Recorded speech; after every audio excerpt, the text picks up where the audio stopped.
Good afternoon. I'm back for another round of let's get some painting done. So,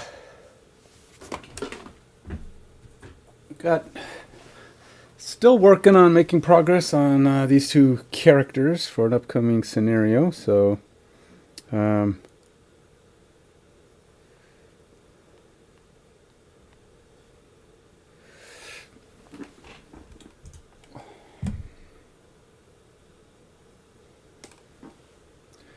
I will try to get. I was debating on it's either this or um, it was either this or Frosthaven.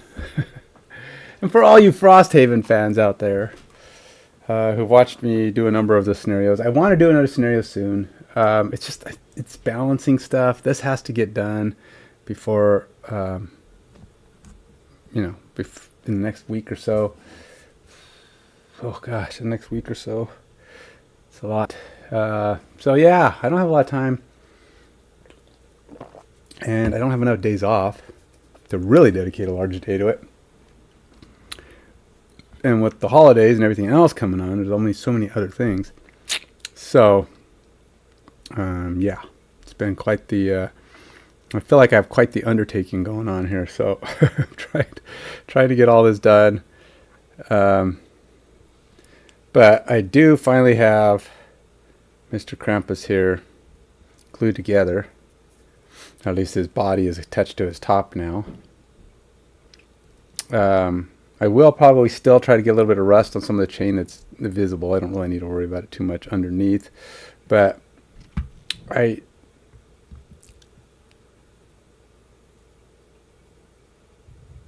probably thinking I want to get something kind of yellowish, even gray on the white cloth. It's too white.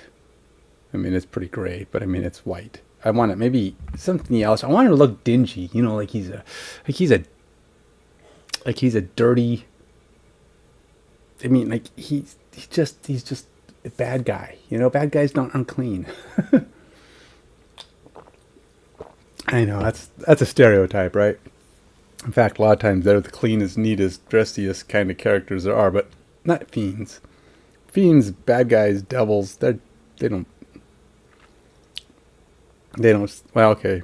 All right. So whenever they present the devil, he's usually dressed up pretty nice and fancy in his suit until he goes all devil-y. All right. So this guy has these weird things sticking out of his shoulders. I don't know what those are. Those sticks. I don't know what they are. So yeah, Alexa, turn on dynamic duo.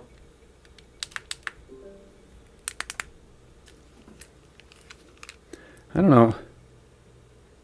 Is it like a log sticking out of his shoulders? I don't know what that is. I almost want to paint it just like the ends of a log that somehow go through his shoulders, and he just wears it on his back. I don't know.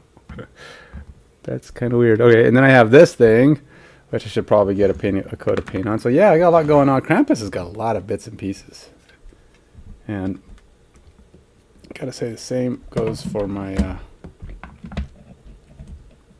now I painted I'm trying to figure out what to paint this thing. Should I paint that it's a cornucopia, so it's kind of yellow, right? Should I go with like a blonde highlight, or just blonde highlight and then something kind of tan over it to give, or do I go tan first and then blonde highlight? I'm not sure. Decisions, and running out of palette. That's light flesh. I don't want light flesh. I'm thinking I'm gonna. I could just make it like a wicker thing, just brown. But I mean, I know he's a lot of brown. He's got a lot of brown going on. Maybe I don't try to change it too much. But it's going to go on his back like this.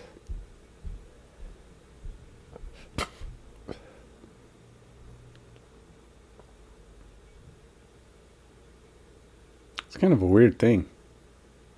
It just sticks on his back. But yeah, I don't know.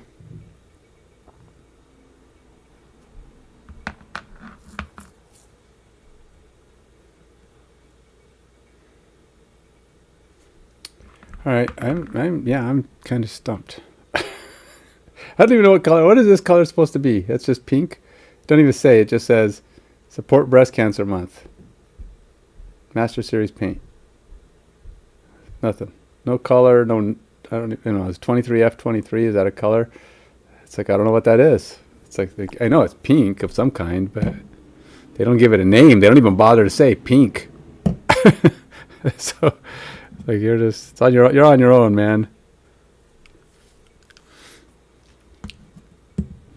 No fancy names for this one.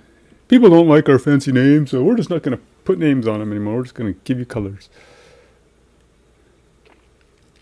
I got to put some paint down. Okay, so come on, Ken. Start thinking of the next color. Next color. You ever get that deer in the headlights feeling? Where you're just don't know what to do next. Everything, I've got all these ideas for different parts and pieces, but it's all right. You know what? Was Vampiric Mist the one I did that was metallic? There's this. No, it's not metallic.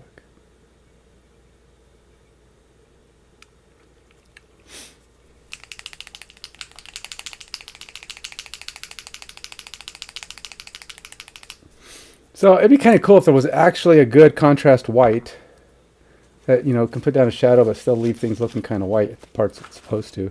I have yet to find one. The holy white that Army Painter has is not white, it's gray, even in its whitest.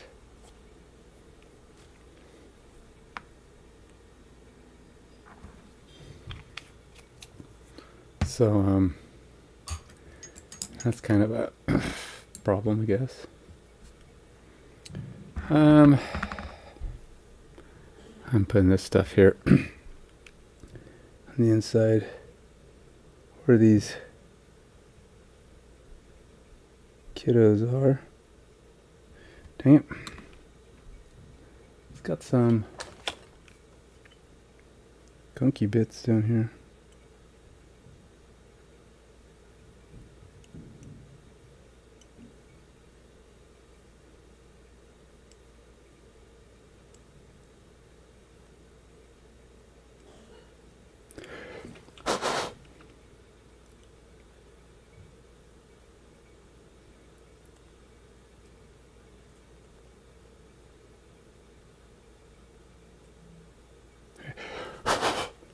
All right, close enough.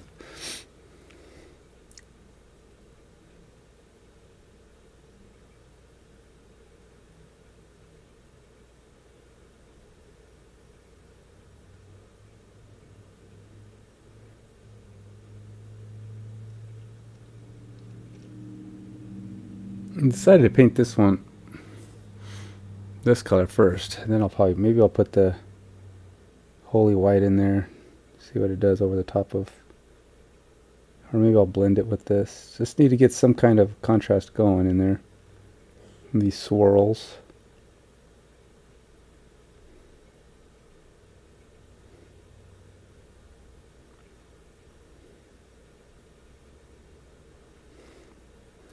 It's kind of interesting. Do I even want to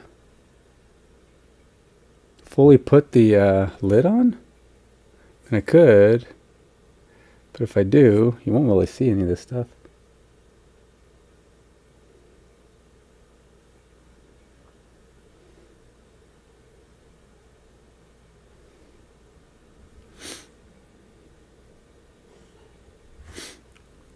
So my kids are all coming over today, and they're going to be doing gingerbread houses. They've kind of made a tradition of it. It's kind of cool. They come by every year, at least one day during the holidays, and they do gingerbread houses. Now, granted, some of them put less actually quite a few of them put less effort than the others into the whole process, but they just, they have a lot of candy and other junk that they put on there, and it's fun. I haven't seen anybody really build go all in and build some amazing structure. Some of them have some cool ideas, and it's not that I don't think they can't implement them. I just feel like they just don't really have that full all-in kind of desire to do it. It's like, it's a good idea, but it's taking too long. I want to stop.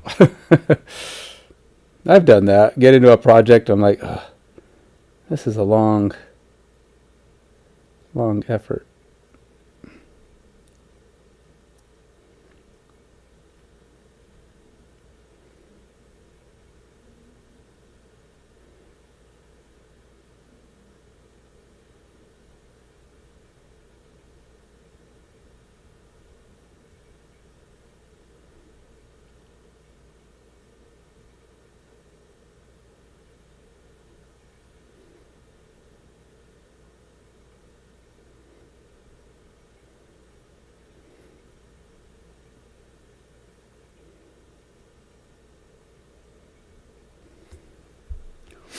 All right. And now, let's go ahead before it dries. And we'll pull out my Holy White and we'll see how that blends in. Is this the same one I shook for a month yesterday?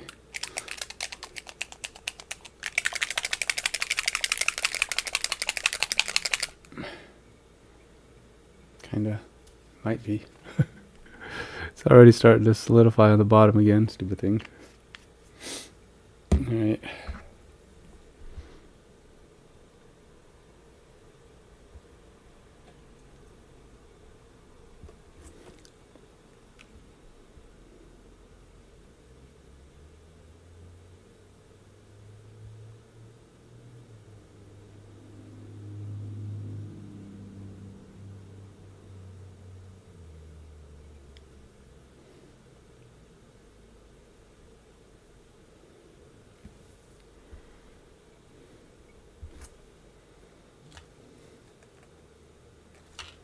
Stuff's pretty wet.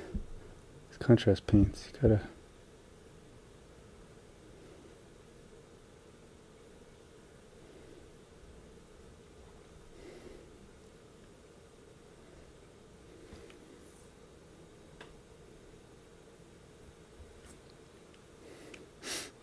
Keep plugging away, I suppose.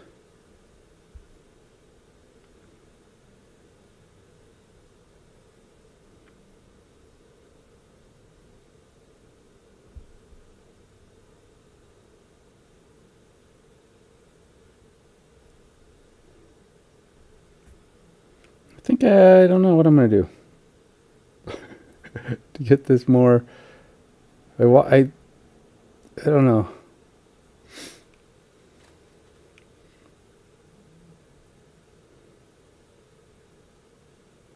Guess I'll just have to let it sit and see how it dries, I guess. See if it has any more contrast once it's done drying. Okay, so we'll call that good for now. I'll have to do some kind of extra wash. Maybe I'll avoid the tips and put some straight up Holy White in there to drop down into the shadows more. Just avoid all the high points. Get all the low ones in there. Or maybe even put more of the white on top. I don't know. We'll see.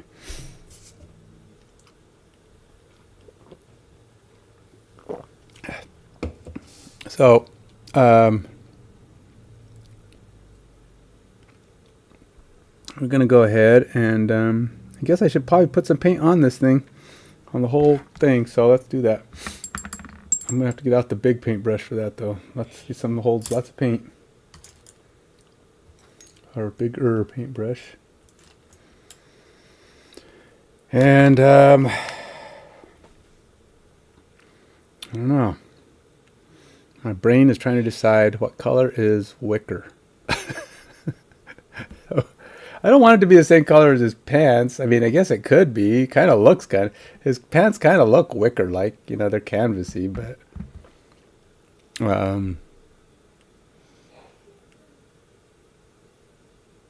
Yeah, I don't know. All right. I gotta do this. I'm sorry. This tablet is bugging me. It's time for me to change it. Our tablet palette. It's too much paint on one thing. It's just driving me bonkers.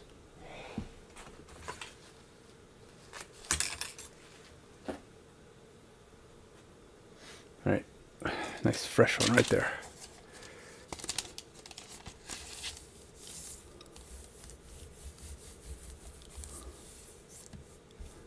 And this paper does stretch out as it gets wet.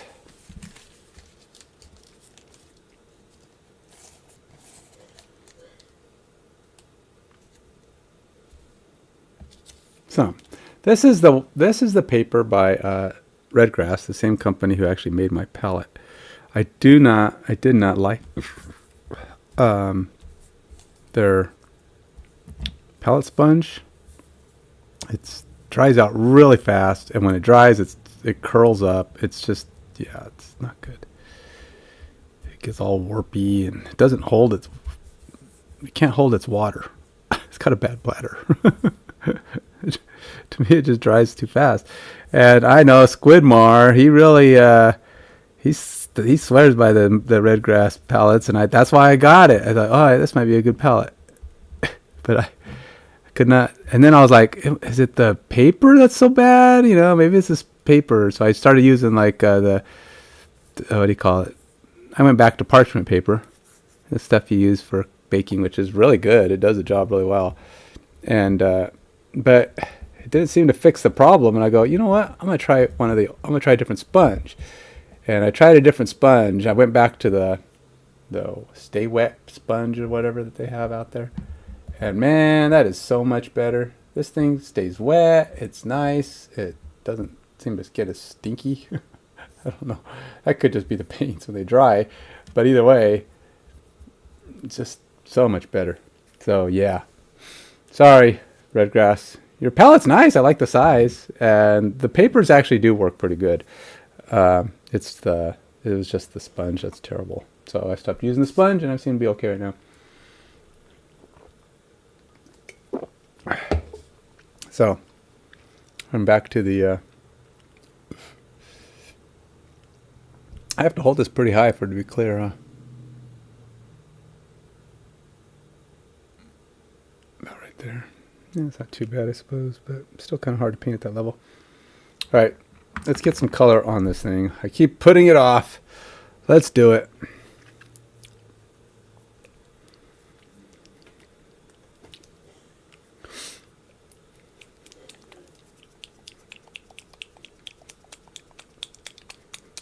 So I painted all in this color. Sunny skin tone. I'm going with sunny skin tone. It's really hard for me to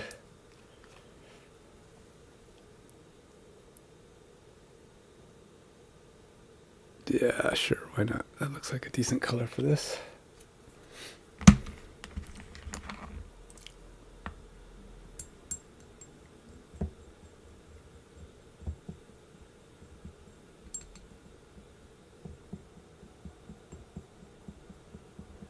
I need to get me a brush rack so I can just put brushes on it, because just throwing them on the floor is not on the floor but on the table is kind of a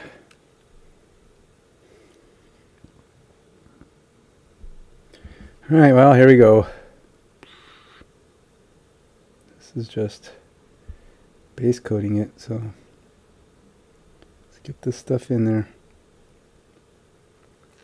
I need more contrast paints. I do like the contrast paints because it gets the shadow in the area. I like to mix them with other paints when possible. Probably have something that could have mixed with this, but or I like to base coat with something else, even like I'm doing here, and then find a contrast paint that'll go over it. And since they're kind of translucent, they tend to let the other color through, as long as they're not too overpowering with one. But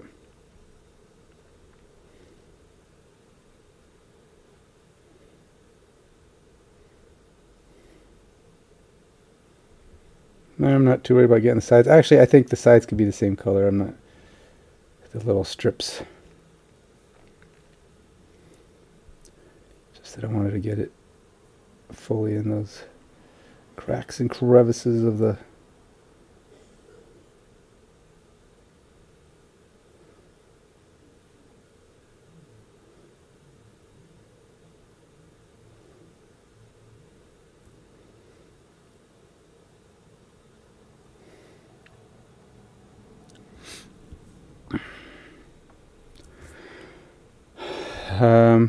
some people come, hey, you're not playing Marvel Snap again. I know. I do switch around a lot. On weekends, I don't play as much Marvel Snap, I think. Mostly because I have too many other things I can do. I have more time on a Saturday or even a Sunday if I get time. But, so I like to either play a longer video game like Midnight Suns or Diablo or Baldur's Gate 3, which are my current games that I'm trying to get through. I'm actually trying to play less Marvel Snap. It's hard.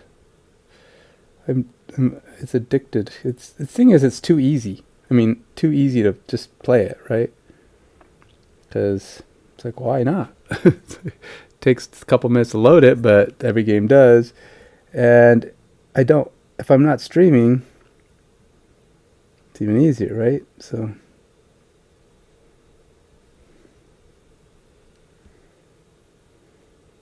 because I don't have to set up cameras, but...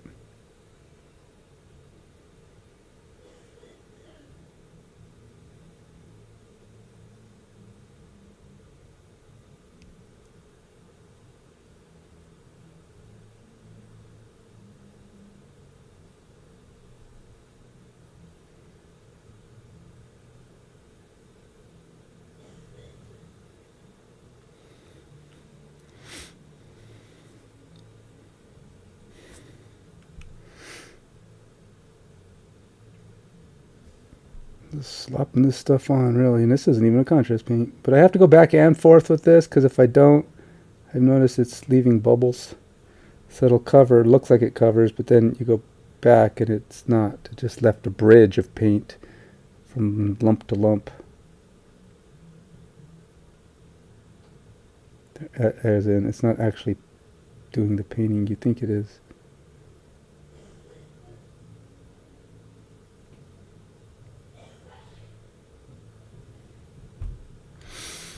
Going through a lot of this stuff, though.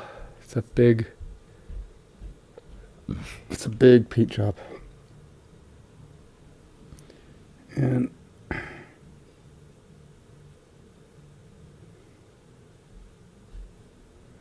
this is a pretty significant coverage area. I'm always impressed by people who can paint like dragons and stuff. The patience it must take to paint those things, because there's so much detail in the wings and stuff. Oh, you don't even there's no slop and paint on. You might be able to do a base coat, I guess, but when it comes back around to doing like detail and making it actually look really cool, which seems like everybody who ever posts one does. It's like, how do you do that, man? How do you make things look so good at that big of a scale? And then a lot of people use airbrushes. You kind of have to at that scale, but at least to get base coating on.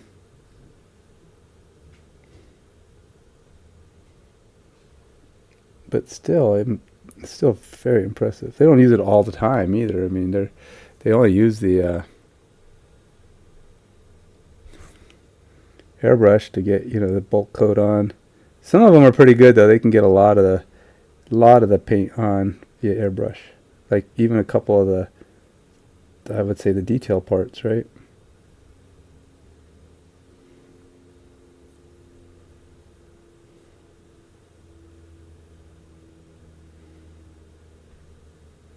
Because they just managed to... They can do small... I mean, like, they're really good at the airbrush where they can do fairly small areas. Like this should almost be an airbrush task right here. But I don't have a working airbrush right now. My airbrush pump died. My airbrush compressor, I mean. It died. It stopped putting out pressure, and I was like, yeah, this ain't gonna work. thought it was my airbrush. I cleaned it out, and then I just decided, oh, you know what? I'm gonna see how much pressure I got with nothing in this thing, and it's just like it wasn't blowing anything. It says like no. Normally, when you get the airbrush cleared out, if you have the airbrush too high, it kind of splurts out, or you get these fast bursts. I couldn't get fast bursts for my life. I cranked that thing up really high, and it just it's not a good thing.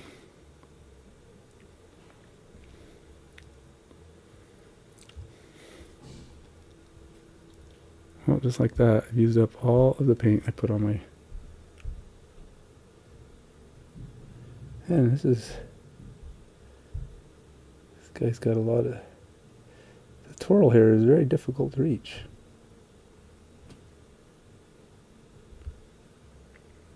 I think we're close.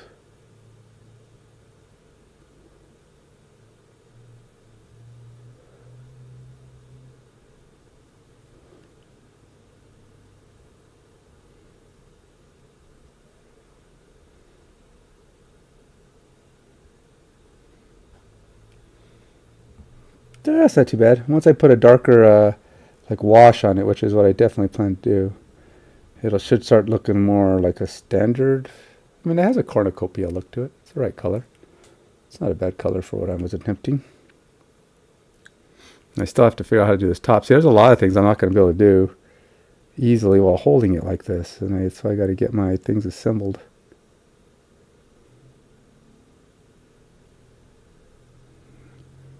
Then I have to hold it where it's been painted, and I don't like doing that. It's like right where I'm holding it right now should be getting the same paint coat.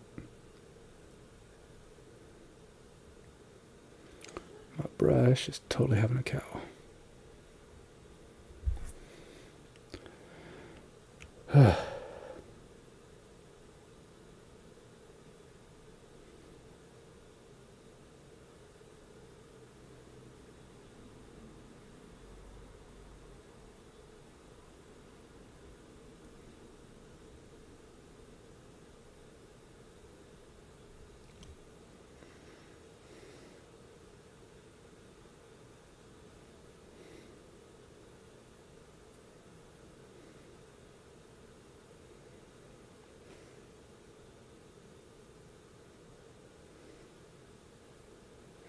All right, well, first coat of that was on. I don't know. I guess I could try to hold it weird.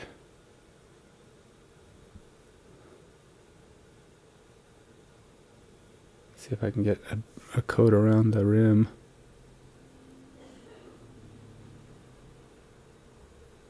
I think I have enough paint left on my table there for it.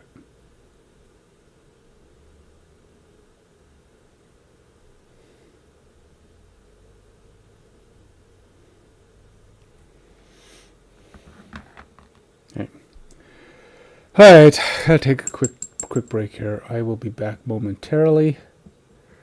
So, see you in a few.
Alrighty, let's do some more. Let's get back to it. Now some stuff is dried up. Well, dried enough that I can do stuff to it.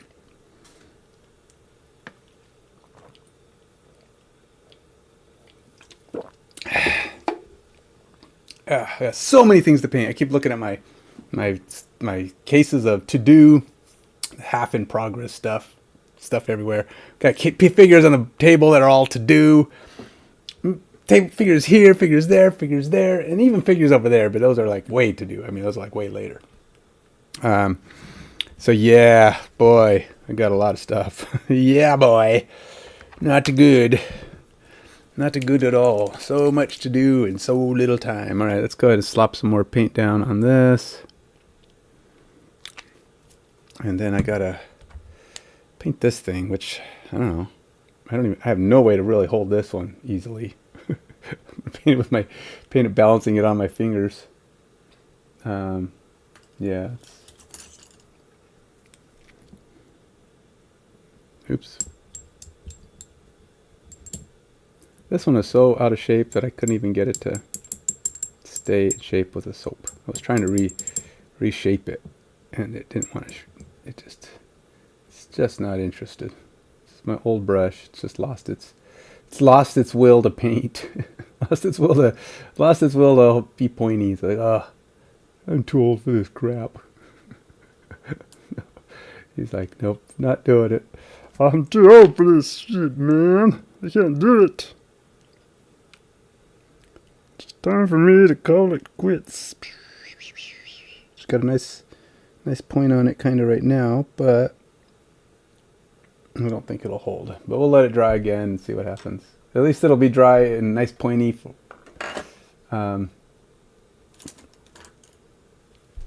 For a second. It's got the soap on it. You let it dry with the soap on it. You wash it off, get all the junk off of it, and then you let it dry with the soap on it. And then before you use it, you rinse off the soap. You wet the soap and wash it off, and it'll come right off.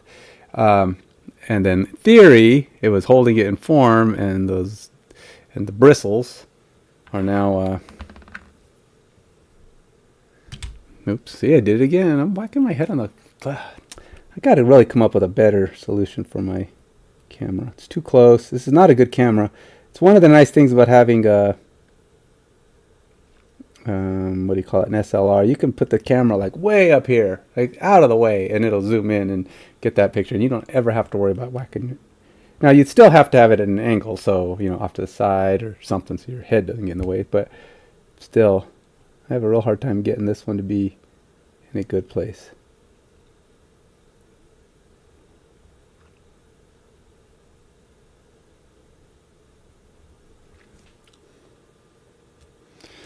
One of the drawbacks, I guess, to having cheap cameras, but I have changed this. One of the things I've been able to do is like do something like push it way over here, and then turn it and tip it, so it's totally. Oops, well, it's probably a bit much, but same effect here. Just puts it way farther away from my head. We'll see if that's still doable.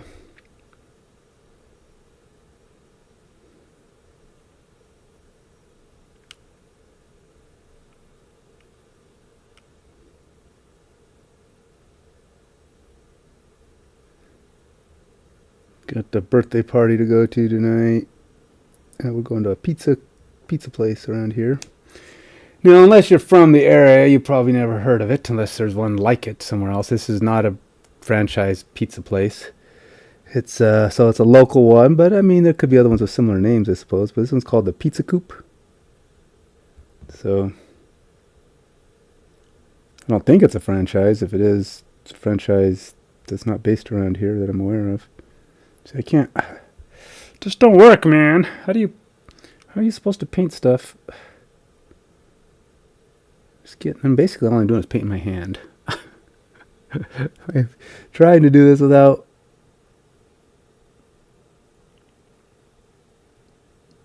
I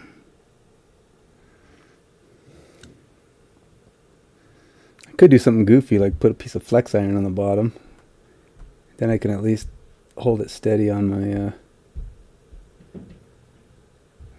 suppose that would make the bottom kind of black. Good for the underside. I probably wouldn't even have to take it off.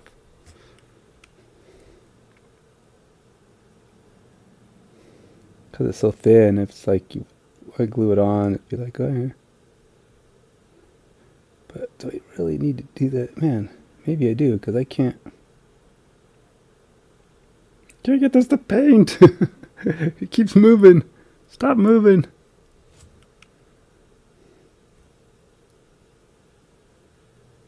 I'm doing this with really wet paint so that it just goes on its, like it's turning it into an ink slash look at contrast paint. It just keeps sliding all over my hand. And now it's super wet, so it's even more difficult to...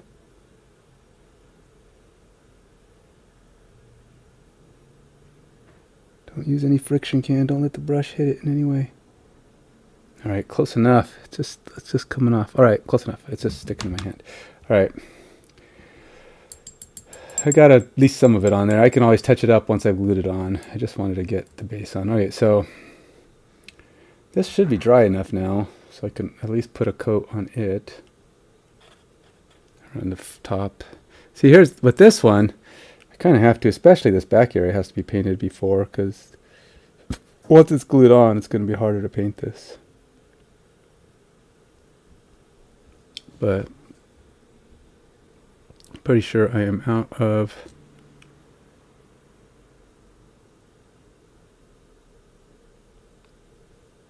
paint.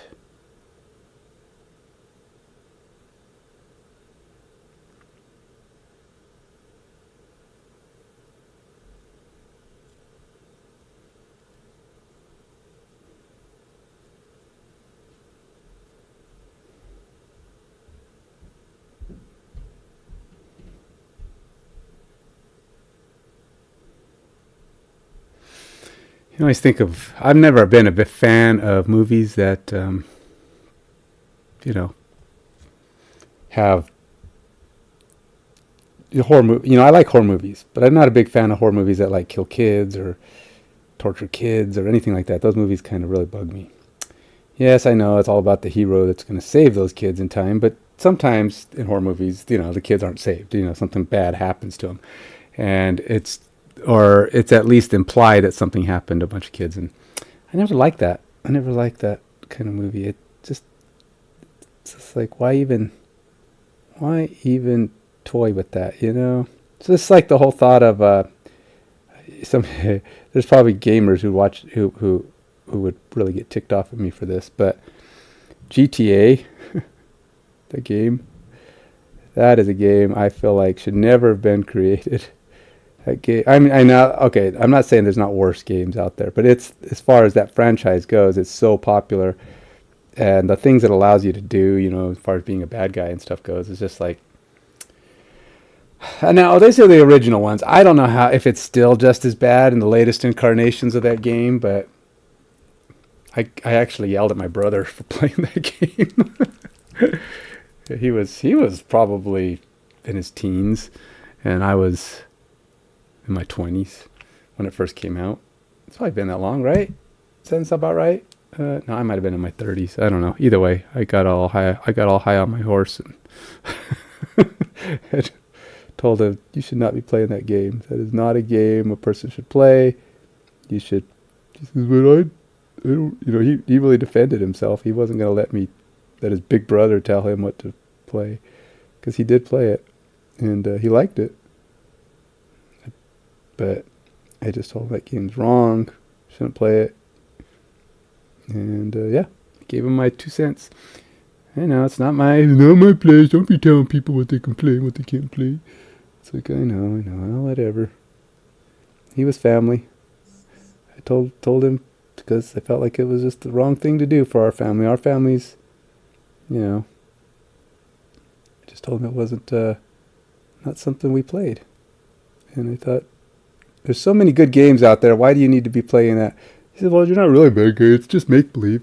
It's like, but the things you can do, it's not just like you're robbing banks or, whatever, mobster killing other mobsters or whatever. I mean, it's not just that, you could the things you can do in that game. You gotta look it up sometime. Especially, I don't know. There was some definitely bad things about the original versions. I haven't really followed it. I see they keep coming out new versions. What are they up to, like 6 or whatever? So rest assured, it could have changed. It could be less bad. It could be worse. I don't know. I was one of those games I was never going to get my kids for sure, and I was just disappointed that my brother played it. This is my own. Yeah, I know. I'll have my horse. Who are you to decide? Yeah, I know, whatever. Just, hey, if you're okay with it, if whoever's playing it, if they don't have feelings about it, whatever, doesn't bother. No skin off my back. People play it. They are what they are. I mean, and some people can do it. It's just like, so it's like, if you're not going to get in trouble for it, if there's no risk in it, like say you could rob a bank and knew you were going to get away with it, there was no way you could. It's like looting, People who loot simply because they know they're not going to get caught, because that's why they're looting. There's a natural disaster. We can go out and help ourselves with TVs and cash registers because, hey, the police are busy. They ain't got time to stop us. See, that's the wrong mentality, man. That is not how people should be, and it's sad that they are. I can understand if things are disastrous and you're raiding a grocery store to get food because there's no way to buy it anymore because things have gone down pot. That's one thing. I mean, at least you're doing it to survive. You don't need to rob a jewelry store. You don't need to go in and rob a cash register. You need cash? Do you though? Do you need to rob the stores? I don't know.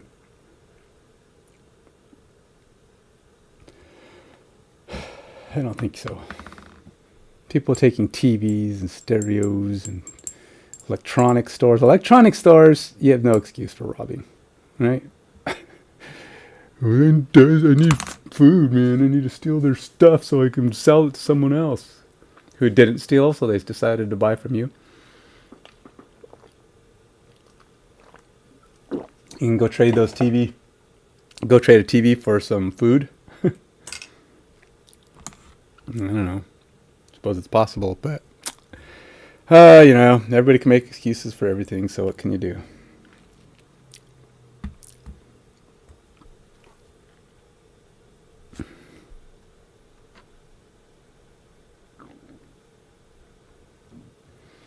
All right. Well, completely painted base coat. It's not great yet because I got to get some shading and stuff on there, but it's better.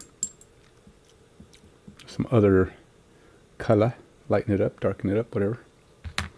All right, but I don't want to do too much more with it right now because I still have to figure out this base so I can glue the character on. So I've been staring at this a few different times. I can't tell if this big thing here is a rock and then this here is like moss. But if that's the case, so is this bottom. Of course, this bottom could just be mud. I feel like it's all kind of just mud. But I want to cover the entire base. So let's go ahead and get my brown earth. It's my go-to earth substance. I thought about, just like I said, you know what I might do? I actually thought about trying to make it like snow, and where he's standing is just dirt. So kind of like he's creating the brownness. That's what I thought. So actually, you know what? I'm gonna leave it like is, and then I'm gonna take my same plaster I used on Santa Claus here. And instead of doing that, I'm gonna put this stuff on. Now this stuff is gonna look pretty much just like Santa, except I'm not gonna put it on the base part, on the decorated base part. I'm just gonna put this. Just gonna put this stuff on the outside, and I'm gonna try to like spread it in a little bit so it looks like receding snow. That's the goal here.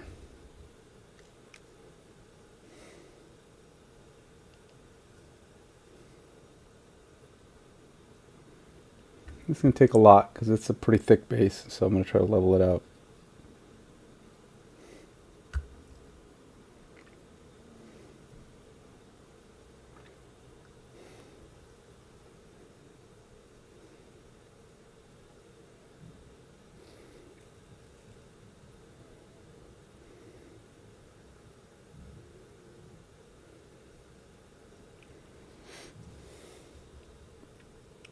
Because he's Krampus, right? And Krampus is dark and evil and snow, and the snow just melts away from him. It doesn't. Snow is pure and clean and very Santa-like, and Krampus is too evil for that.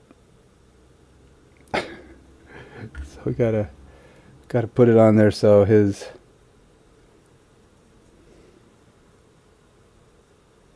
evilness can.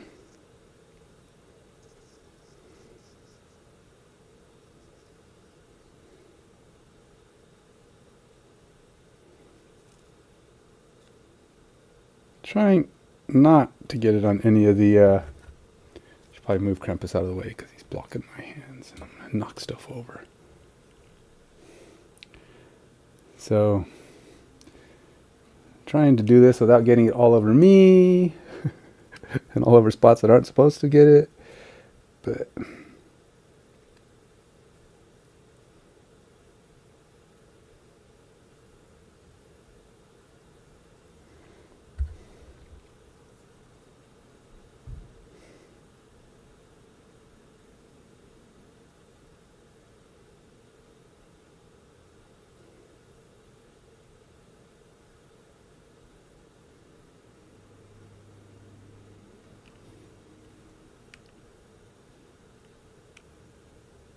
So I was watching a show last night, and I haven't checked to see if YouTube said, no.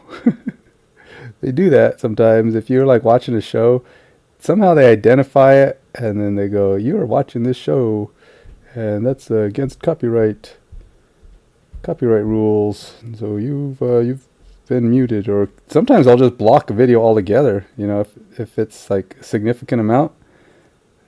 They'll just say, nope, you broke the rules. You are not allowed to have this video online. It's not that I'm showing the video, it's just that they can hear it in the background or something. Somehow they identify it. I don't know how they do that, but they do it.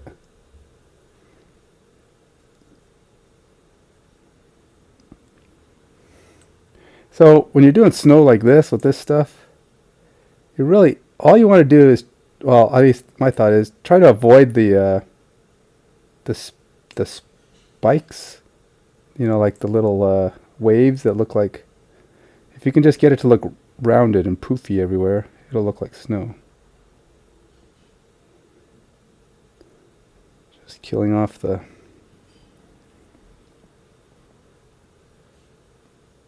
preferably the bigger the mounds, if you can get the mounds to be pretty consistent or fairly big, not a bunch of small mounds.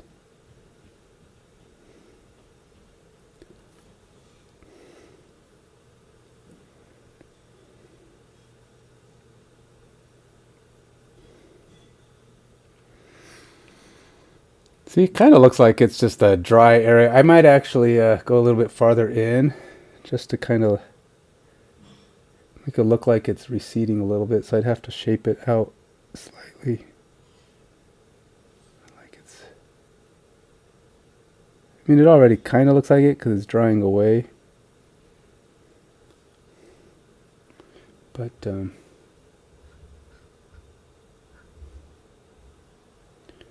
just want to make sure it goes all the way, because I want the snow to not like it's going, like it's there, you know. It's not like there's less snow away from it. It's just pulling away from here, so everything is like maybe even be kind of high in places, as Krampus is. Now the question is, how did Krampus get to that spot around all that snow? It's like, oh, stop overthinking it. How did he get there? If the snow melts around him, He just appeared, man. He's Krampus. He's like Santa. He just shows up. So he didn't walk through. You think Krampus is out walking through the snow? Come on. Krampus doesn't walk through the snow.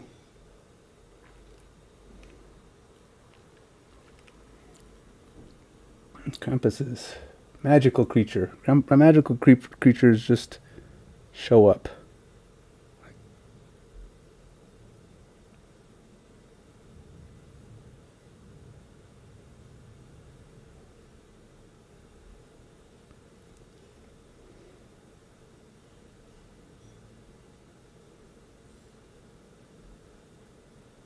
Oops. The goal was not to get it on.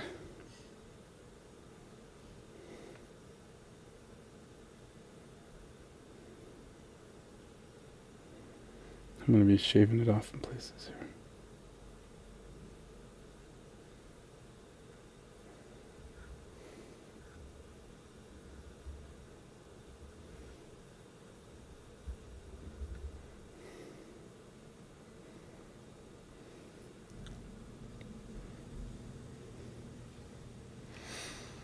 Nope, don't want that piece right there. Nope.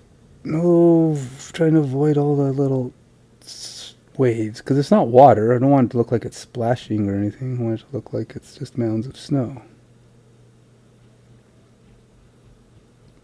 I may have to knock a few off if they, because snow doesn't have, it's going to be smooth, or at least it's going to be smooth in the sense that it's it's got hills and valleys and stuff. All right.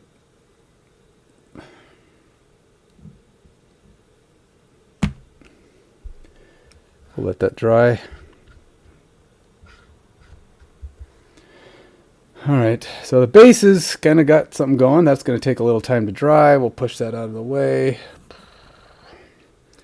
And now what? We're back to Krampus. Where is Krampus here? I haven't even started his timer again. I'm going to go here.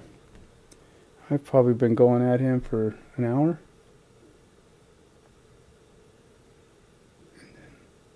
Can I start the same timer up again?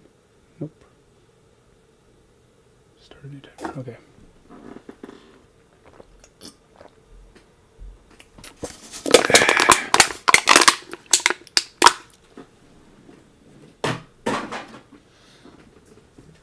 So, okay.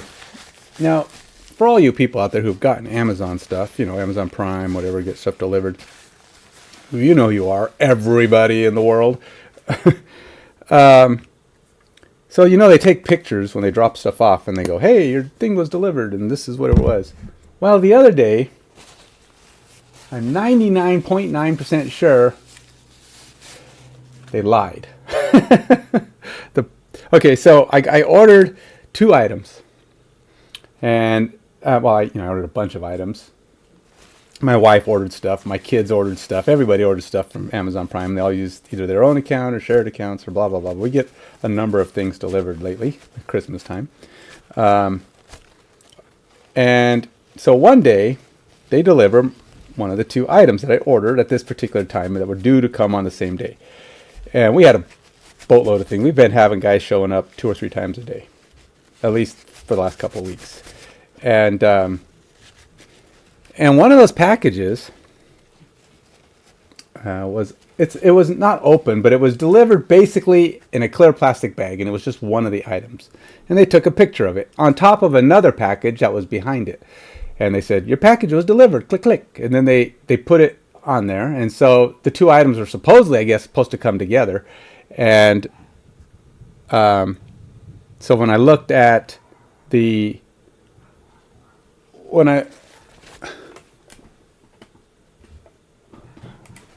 don't know, my dog's barking at something. So I got the package, I brought it in, and I didn't even acknowledge at the time, I didn't look at the picture or anything. I just said, oh, one of our packages arrived. So I later on checked off that item, which I do. I have a list of all the items we buy for Christmas. This helps me to kind of know what we spent, who we spent on, who we still need to buy, that kind of thing. So I just check them off. What stuff is still being delivered? that kind of thing. And I didn't bother to note that, it was only one of the two items. I just figured, I'll go back and check it off. So I check off everything and put them on my list and say, hey, this stuff's been delivered. But I was going through the other day. I was going, where's this game at? I was going through all the stuff, and it's like, this thing hasn't been delivered. And so I go and look, and it shows, hey, this is your item. It was delivered with the picture. And I'm saying that back picture was not that item. It was another package. It was something else. And the other one that came with it was open in a clear plastic bag just sitting there on the thing, and it was just the one item. It was closed. And so I told him this item wasn't there. Now, they didn't deny it, but they also didn't do anything. Amazon, usually pretty good. So I'm going to have to call customer service and go, hey, I submitted that this item never showed up. And they go, well, there's a picture. And I'm like, well, that picture is a different package delivered to someone else in the family. It was not the other item because I only got the one item. And the one item you see there is in a clear package bag. And there's nothing else in that bag. You can see it. You can even see it in your picture. It's just a piece of... It was the one piece of clothing in a clear bag, which was a terrible, terrible way to pack something. Why would you pack something in a clear bag at Christmas time? Duh, everything's coming in. There's a high percentage chance some of this stuff is gifts. Hello. You don't just send it in a clear plastic bag. But, so, anyway, usually Amazon's really good, but, at the same time, I have a picture, there's evidence. And I'm like, well, that's not the other package. I mean, I've ordered a ton of stuff from you guys. And I didn't, you've gotten it all here, so you haven't gotten any complaints from me. It's not like I'm going in and saying, hey, you're lying about your pictures. They're saying this picture is wrong. The thing behind it is not the other item. It was just another package for somebody else in the house. And so, I don't know. And the problem is that item was kind of pricey, I think it's very easy for the delivery driver to go, oh, look, I have this package and this package. I'll put this one behind it, take a picture, say both were delivered, and keep this package because I could tell it comes as a nice soft pack. I know what this is. He doesn't know what it is, but he knows what it is. It's like you can feel the shape very clearly. It's like, this is something, ooh, I think it was just stolen, to be honest. I think it was stolen by the delivery driver trying to pull a fast one. That's what I think.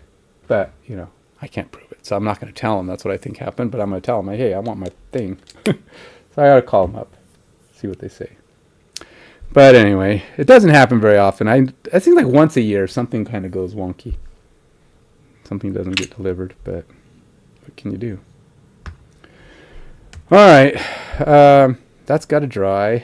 Where is this guy? All right, so I got it. I guess really the only two things things I can work on right now are Santa, the staff, the sword.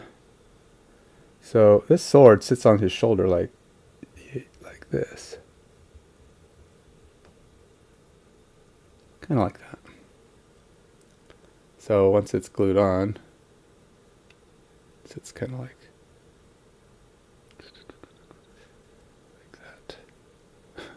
that. Something like that. I'll get it glued on when I do. But so I can't do anything with his armor and stuff when this is sitting on his shoulder, and I can't really paint it very well because his head's right next to it. So it's definitely something that's going to have to be painted when it's not connected to him.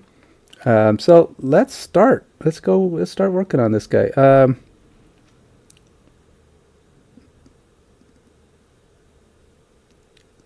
I'm going to paint the blade classic silver. You know what? I really don't think I can do NMM.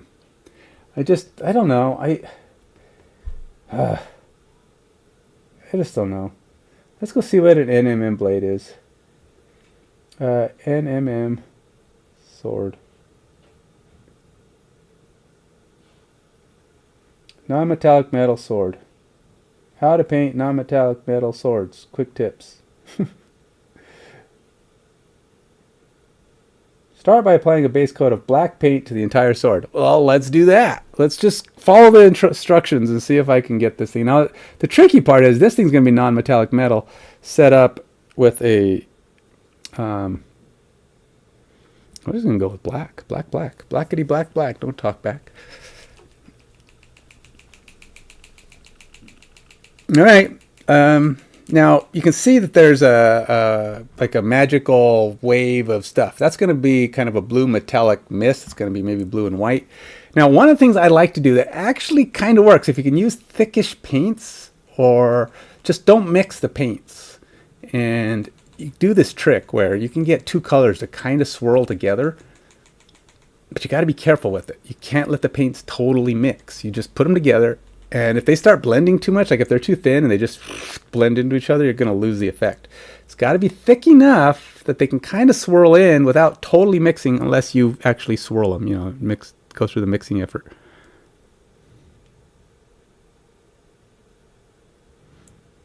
Probably need a little bit more. It's a pretty big sword. All right, I said paint it black, so let's paint it black. You know, this will be my first ever NMM sword, and it's kind of covered, so it's not even going to be fully NMM-ish.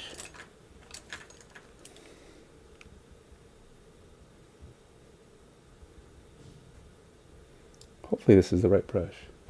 It's not the one I just covered in soap, is it?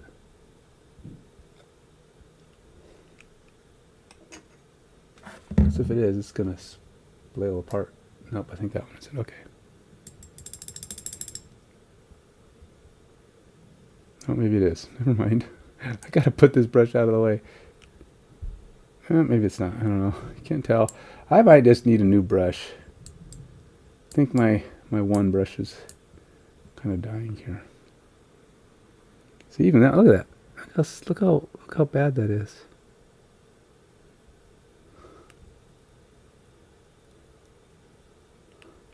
And I don't think.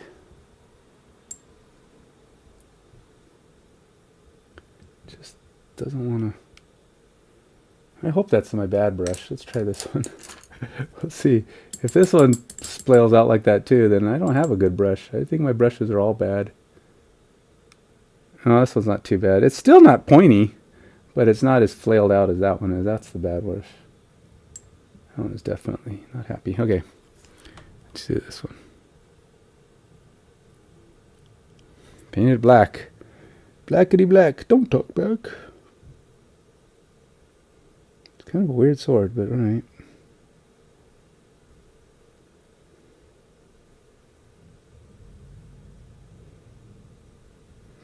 And of course, I'm not painting the magical, mystical stuff going around the outside. The magical, mystical touring stuff around the outside. Magical mystery tour. I don't know that song. I just know that phrase. It's a Beatles song, right? It's a magical mystery tour. Something, something, something, something else.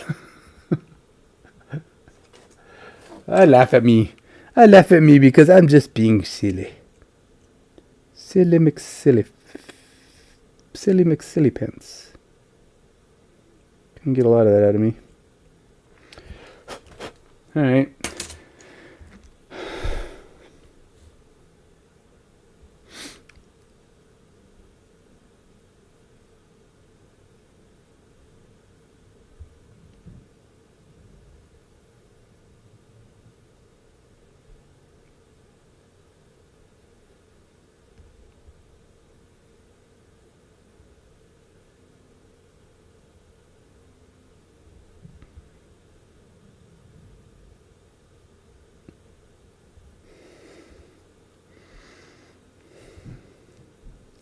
So this will be my first ever attempt at NMM. And so I'm letting, and it'll be success or failure. We will see.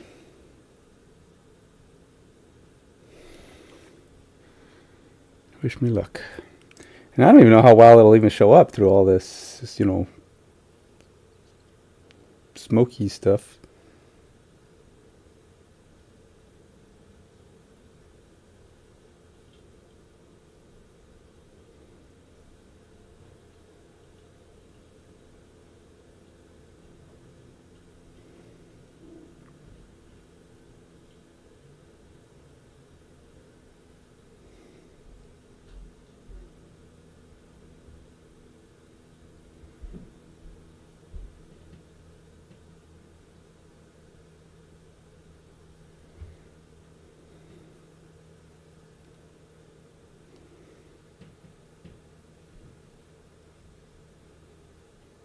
May have gone over a little bit. That's right. I can fix that later.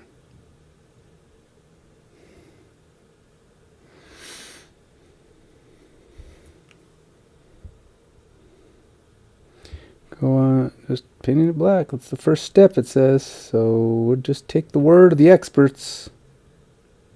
Paint it black.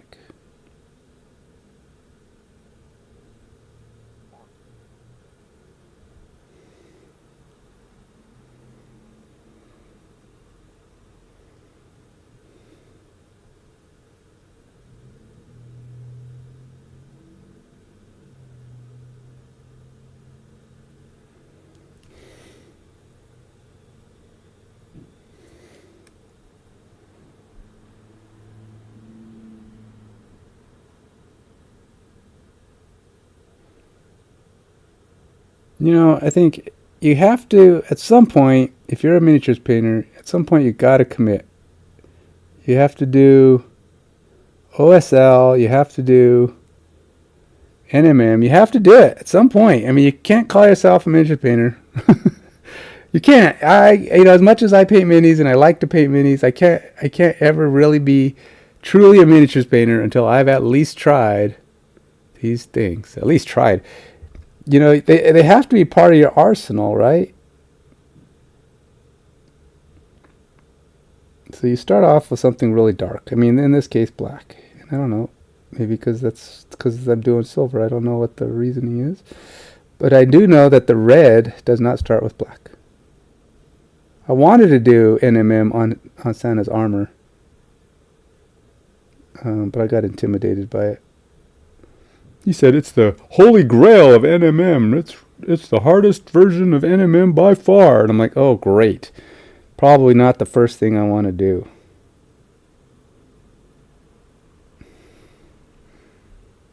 So the guy scared me away. I did save it and go, I'm going to do this one of these days. That Santa would have been a perfect chance to do red M and NMM. But then again, I thought his armor's going to be kind of tricky.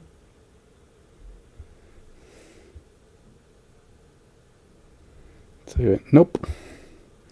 Good job, dude. You scared me away, man. I don't want to do the hardest by far anything right out the gate.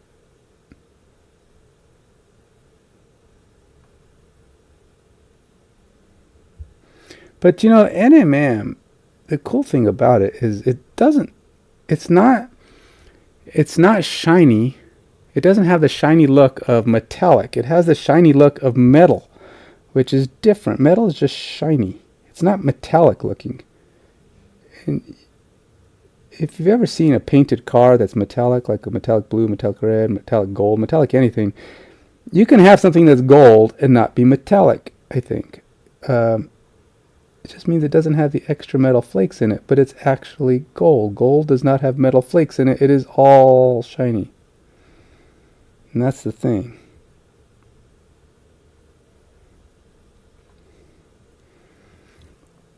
It's about having the appearance that the whole thing is equally shiny. You don't need metal flakes in it because it's all metal. The whole thing reflects your color, not just the little flakes inside. Now, metallic looks nice, don't get me wrong. It's just not truly. It's like if you had a plain color car that's not metallic, a non-metallic red, non-metallic car, it still looks like metal. You still look at the car, and you're not going to look at it and go, that's a plastic car. Because it looks like metal. It's just, it has that shiny, steel, reflective, whatever it is. Now, some cars are made of fiberglass, which is plastic, right? It's like fiberglass. It's not real. And if you have a non-metallic color on it, it can look like plastic. But then some of those are sports cars, and they just look cool because they're sports cars. So they get kind of a pass. But even so, I think most cars are painted in a metallic color. I think it's just common.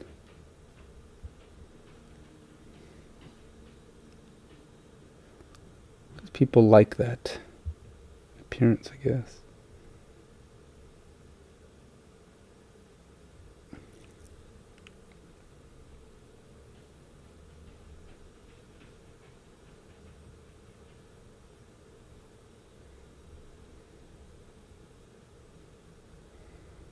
Alright, step 1 I think is complete. It's completely painted black.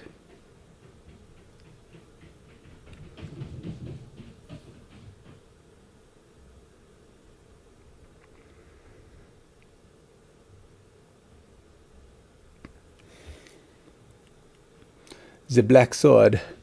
Now it's not going to be black, but that's the way it looks at the moment.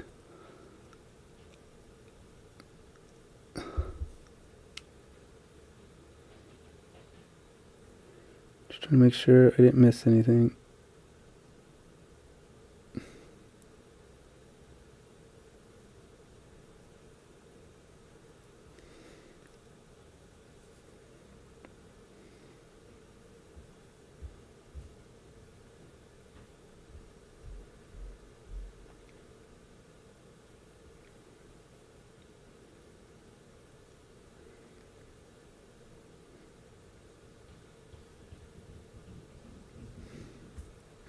Alright, black sword, black. Okay.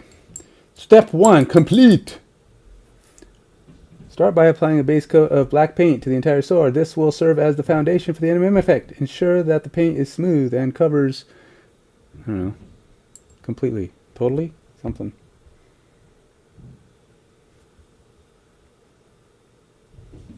Surface evenly. Let it dry completely before moving on to the next step. Well, I can do that. In the meantime, while that dries completely, we will try to find out what I can do next. Let's go ahead and... So, I'm trying to decide how... His armor's got it reflective. I put the base coat of red in there. Red metallic. But it's not shiny enough.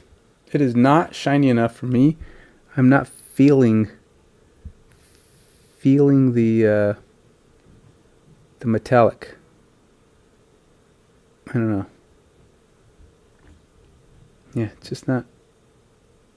I don't know. It's not shiny enough. I want the armor to be shinier. I want to have a shininess. I'm gonna go. I'm gonna go look at this thing here. And let's see. Red NMM.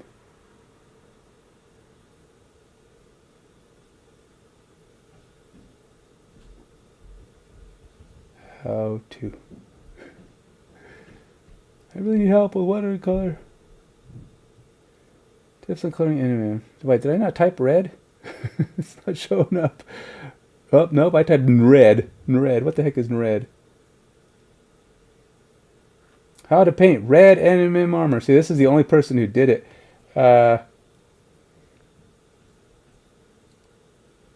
September 18th, 2020. Everybody else shows how to play NMM in general. Red NMM, non-metallic metal YouTube. Painting red. This guy did a different one. This is 2014. Wow. Wow. That one on top, the biggest problem I had with it is it has like 1,000 colors in it.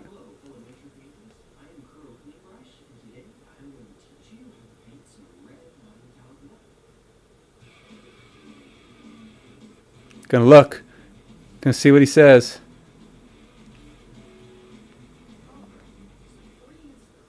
The first real challenge in doing any non-metallic metal is deciding on what you want to use for your color palette. As you can see here, I've chosen a variety of Reaper paint. Oh, he's using Reaper paints. I actually have a lot of those. Or I might. Let's see, he's got Carnage Red, don't have it. Burning Orange, don't have it. Linen White, don't have it. Pure White, don't have it. Oh, yeah, I have a white that's close enough to pure white. Carnage Red, I can do something like that. I have some pretty serious reds. Bloodstain Red, which is a very dark red, I don't have. And what's that? Brown. Why won't that go away? I don't like that it fades out. Brown Liner. Brown Liner. Which just looks like just a dark brown, right? Let's see what he does. That's a lot less colors than the other guy. The other guy has like 10 colors. Almost black, brown liner, up through some brown reds, then starting into orange, and finally to a yellow off-white, and then a very pure white for the highest highlights. You can see my palette here, and I have all the different paint pools that I'm going to be using already spread out and thinned to the consistency that I want to use with them. And the top row of paint puddles is all the pure colors, straight from the droppers, diluted one, of course, but the pure colors. And then the bottom row is all the half steps, the 50-50 mix between the colors that we're going to use. So, all right, that's enough background. It's time to actually put paintbrush to miniature, right? Obviously, the first thing I have to do, and this will be the real challenge, is moving this guy around and painting at the same time, is base coat this. So, I'm going to start with our Carnage Red, and just real quickly give this 2 or 3 base coat layers.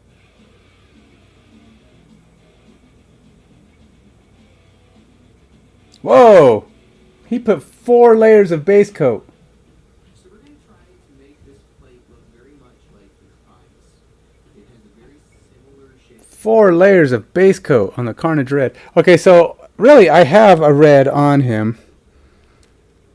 Thing is it going to be worth it? It's a rounded space. Like he's using his armor on that guy, and same with the other guy. They have sharp tips on the armor. Like the other chick had the other guy was doing a chick figure, a girl, a woman, a sophisticated woman. Yes, I said chick. Jeez. And she has the breast armor, right? But so it's got the sharp, but it's got a sharp point, so you can see exactly where you're going to put the white or the high points, the shiny tip. And same with this one. This is a dude with the armor that comes to a point, so you know exactly where the armor tip is going to be. This is a little trickier. This guy, the metal parts I want to paint, the metal ones here. They don't have. They're round. This is Santa Claus, man. He's round. Everything about him is round. This thing is round. This is round. So it makes it trickier to me. I'm going to see if there's a trick that I don't understand for, like, look, this image you see above, everything is pointy. I mean, it's all square, all straight up. You can know exactly where the points are, where you're going to put, the white spots, because it's got white spots, very distinct corners and places where you can say, oh, this is all leads up to a point. That's difficult. I'm gonna look up another thing. So let's go here, and I'm gonna go here and say here and here, and we're gonna go NMM on a round surface, because all these guys seem to be working with pointy surfaces, which now see how rounded curved surfaces. Here we go, painting NMM on curved surfaces. Let's see what this one says. See, he's got, even this guy, look, if you look at it, has a sharp points on all this NMM on his gold. Actually, I think he tried the NMM on the middle part there, but he still has edges to work with. It's not really all that curved. Now, I have edges, but I'm not using the edges. The edges are a different thing. Can you paint sword with NMM? How do you know if gold NMM is blended smooth? Does blending make a good NMM? How to paint NMM. Painting NMM for beginners. Everybody paints NMM, but okay, so here's an example that's not saying it's doing it in white. It still has to come to a peak. I guess the peak of this is the top of the round. That's all I can figure, but how do they... You got to pick one side, I suppose. Let the light hit and then fade down, so it'd be lighter on top and then kind of faded back. And then here I would have to do the same thing, kind of bright right there and then fade it away, which is about what you're doing, right? You're trying to get the lightest color on top and then you fade it away. So we're going to try that. I'm going to try it that way. If I think about where these points are, like if he's sitting on the table, you can't really see, it's kind of blurry, but I'm thinking I'm going to try to do this where if you think about where the light's going to hit, you know, it comes straight down on this guy. So he's going to have kind of the shinier spots would be around here and here. And then everything has to blend backwards. So it's going to be more pure red as you get further away, down in the corners maybe, a little higher up here, a little brighter. But ultimately it's going to blend away towards, so just like if you were looking straight down on him, the bright, you can see where the light is kind of hitting with my, it helps a little bit with the metallic I have on there, where you can kind of see where it's like right there, right? All the bright light is hitting in that area. And same thing here, it hits up here and kind of back here. So ultimately we're going to try. I'm going to put another coat of this. Now I don't have Carnage Red, okay? I have Evil Sun's Red, which probably similar to what he's doing. Oops. Wait, where was I? No, go back. Oh, here it is. So, stop it. So, you can see, it's not a bright red. It's like this Evil Sun's Red is pretty good. It's not terribly bright, but it's not the one I used on him, by the way. So, oops, I should stop. I'm not working on him right now. Let's go to Santa. Santa! Okay, so I have Evil Sun Scarlet. Is this Evil Sun Scarlet? Yeah, that's Evil Sun Scarlet. So that's what I used mostly on him. His whole shirt is Evil Sun Scarlet. And I have put a few coats on. I'm going to put another coat on.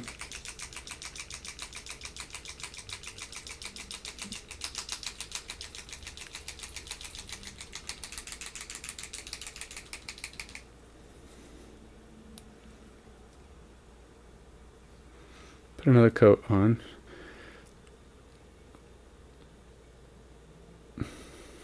Don't need a lot because I don't have a ton.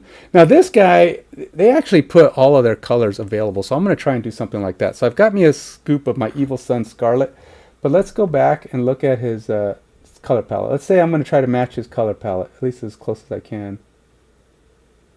Alright, so that'll be my Carnage Red, which I think looks pretty close to what he's got. And then he's got this Burning Orange. Now he's, like I said, he's using Reaper paints.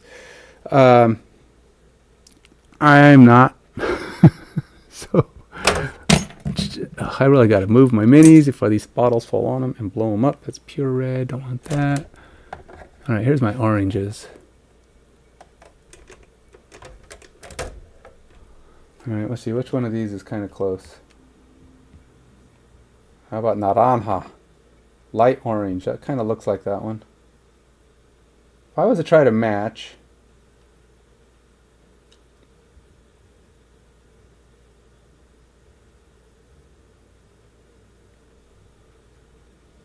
all right, let's go with, I have pure orange. This is actually fluorescent orange, huh? That's really orange. I can go with light orange, which might be my only other orange option. I have, can you use metallic colors when you're doing NMM? Is that cheating? Hey look, my NMM came out really metallic looking. How'd that happen? Because you cheated and used metallic colors? Nah, I didn't do that. I don't know what you're talking about. These might be my only oranges. I think I need more oranges. I would like to use inks, to be honest. If I had my druthers, I'd be using inks. Just because they blend better. Yeah, I know, you have to put more coats, but whatever. Now, this was a 2014 video. In fact, this is like before video was a thing. That's what I'm saying. I mean, really, think about it. Why am I looking up there for orange, by the way? Got blood red. I got fire giant orange, but that's a contrast paint. I don't think I want that. I think I really want the new Vallejo inks. They came out with some new ones, Express colors. Well, they're not inks, but they are, they just, I don't know, I like them. I saw some demos of them. They just looked really good to me. No, these are my orange options. I really guess I don't have any other orange options. Okay. I mean, I can make orange, but boo! One of these is close enough, though. I mean, these match pretty dang close. It's not burning orange of Reaper, but if I looked at the bottle on there, I'd say, let's go with light orange. That seems to be the closest one. We'll go with light orange. So we'll put down a light orange. And then they have like linen white and pure white. I think I have some whites that come pretty close to that too. Now, is this going to be done? Am I going to get anywhere on this before this is over? He did 1 million coats of the one color, by the way. All right, so this is my orange. Let's leave that out so I can make sure I think I already have that in there. So we have that. We have pure white and linen white. Well, let's go ahead and grab my closest thing I have to pure white, which is a white ink, which I will use because it works pretty good. It's a Vallejo ink. And I think it'll do better for what I want. So that'll be my pure white. I still got to come up with a linen white. Linen white is what? Kind of an off-white? Kind of a yellow white? Linen white. That's such a weird color. Is that like a grayish white? Super light gray? Is it I don't know, what is that? Almost looks like a peachish white? I don't know, what is that? It's definitely not a pure white. But here, we'll put this pure white right over here, kind of a few steps back. And then, I think I already have pure white listed on Santa. Got holy white. No, I guess I don't. Oh yeah, white ink, there it is. Okay, so yeah, I do have that. So I don't have to worry about recording that one. Now the off-white. Which white do I want to use that acts as a linen white? Would you say ceramite white? Or maybe a matte white? I have a matte white. That's just white. I don't want anything matte though. I mean, this is metal. I mean, if it's got a gloss to it, that's okay. It just helps give it the shine you need. So I'm not going to go with anything that's intentionally matte. I got this. What is this? Layer white scar. I don't know. These all look kind of white to me. The ceramite white is probably the closest one. I got to get that mixed up though. I need something a little bit more potent. I haven't used it in a while. I need a significant shaker here.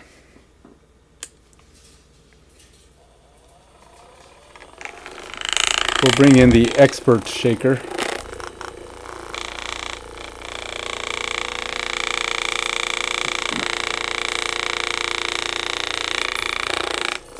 And then I'm going to have to get me like what is that?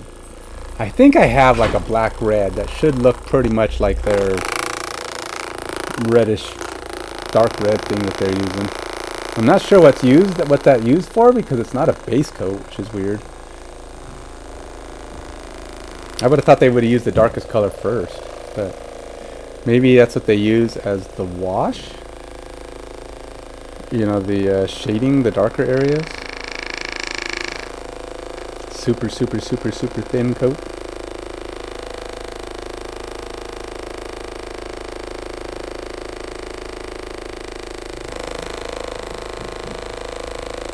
Alright, let's see if that did it.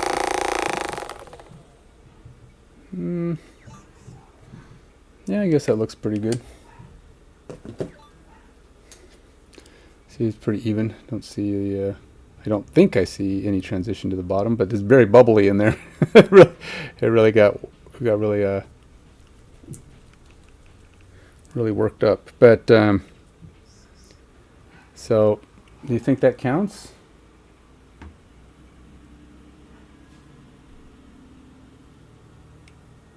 What happened? How come it jumped ahead? Okay. Some brown reds, then starting into orange and finally yellow off-white.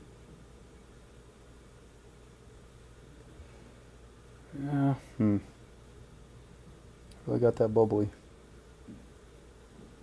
I don't know. See, it's a yellow off-white, and this seems more like a gray off-white. I don't know. How about a blonde highlight? What if I do blonde highlight? Let's see if I have... I have pale flesh, I think, too. There's a light flesh. You know, that light flesh might actually do it. Oh, yeah. No, I think this is it. That's what I want. That's the one. That's the one, man. That will be my middle. That will be my linen wash, or linen white. Yeah, that's a good one. All right, so we'll use that one. I've got to shake it up, though. It's got a little bit of the yellow on top and a little bit of the white on the bottom. So.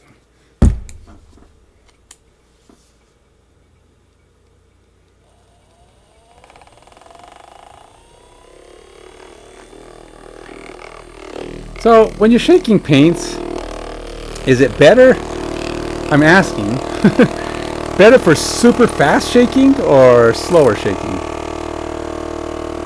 Is violent shaking, or does it shake so fast when you do it super fast that it doesn't actually mix because it's just basically going back and forth in the same spot? No, what do you call it, movement, because it just shakes in place because the bottle moves so fast. I mean, I don't know.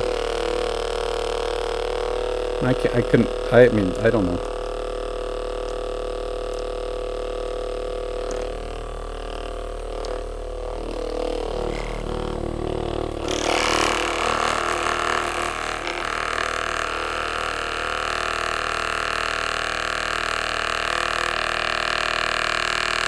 Now, they say you should shake a bottle, especially if it hasn't been in a while, at least 2 minutes. But, man, 2 minutes is a long time.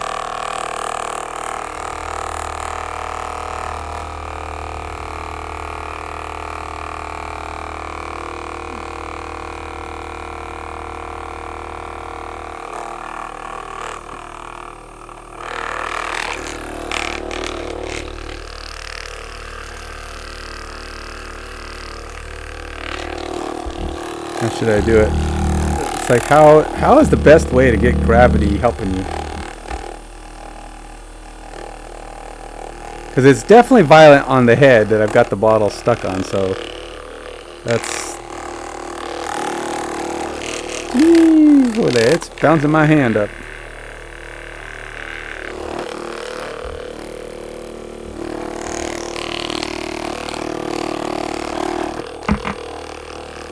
Now these bottles are a little easier to shake because they have a neck, so the band that grabs a hold of it gets kind of in that neck and stays. You still got to hold it with your hand though, because it will, or your leg or whatever you want to put it up against. If you need a massage and your thigh or something, put it on your leg and let it pound on your leg a bit while it shakes. I actually should. My left leg is so freaking sore. It was cramping up the other day from my workouts this week. I worked out my legs too much this week. I kind of went. I've been trying really hard to start doing squats that are more deeper squats where you go all the way down, and trying to build up that strength necessary to start doing like pistol squats and stuff. Can't do a pistol squat yet. I have not learned that trick. Now, I saw one guy I saw TikTok actually. Somebody showing. Well, that's gonna have to do. I'm really tired of shaking that. At some point, you gotta say, okay, enough's enough. It's still, you can still see yellow on top, but that could just be stained bottle, as in it's dried right there. But hopefully it's pretty good right now, because it got a lot of shaking. Whole lot of shaking going on. All right, so like that guy, I'm just putting my little drops. I mean, this is a lot of paint for very small armor areas. It's not even his whole armor. I mean, I got 3 pieces of armor. I have no idea how I'm going to do his plate here, but I'm going to call the edges on top the edges, because they are. And then we're gonna have, because this here is also armor, all around his belt. His belt is holding his armor on his stomach, so he can't be stabbed in the gut. And his beard is so thick. I mean, what kind of sword can get through that? But plus, he's got armor. Kind of looks like he's wearing. Oh, you know what? He could actually be wearing armor all the way around. I guess that's true. That's that, and then he's got that thing underneath. This whole back piece is armor. So yeah, I guess he's got quite a bit of armor on. Santa's ready, and he, you know, it's funny. His armor is set to go over his coat because, you know, can't take your coat off. That's Santa. Santa don't take his coat off for no one. Not even Krampus. All right, so I need bloodstained red, which is probably like a really dark purple is what I picture it as, right? Or either a dark purple, or if I go with a black red, it'll lean towards the brown better, or even a brown red. These are supposed to be brownish reds.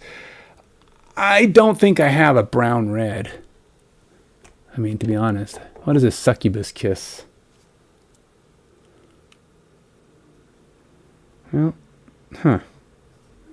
Is succubus kiss supposed to be a brown red? I mean, that's kind of got a dark color to it. I've never used succubus kiss. I have no idea if it's even a standard color or not. I have brick red, which is like a dark red. That's red. See, that's like I was talking about, like a dark, like almost like a purple.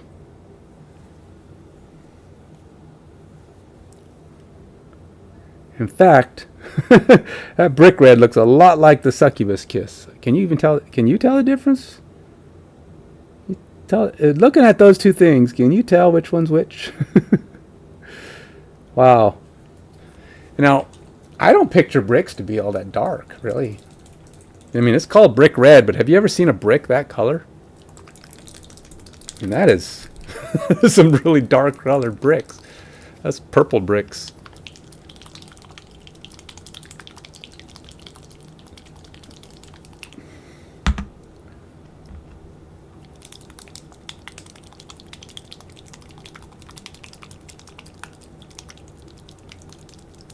What time is it? 3:30. Oh my gosh, I gotta leave in like an hour and something.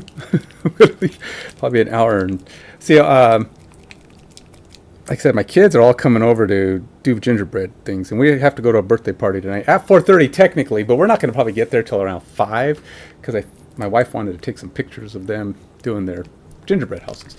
Now that's assuming they all show up on time.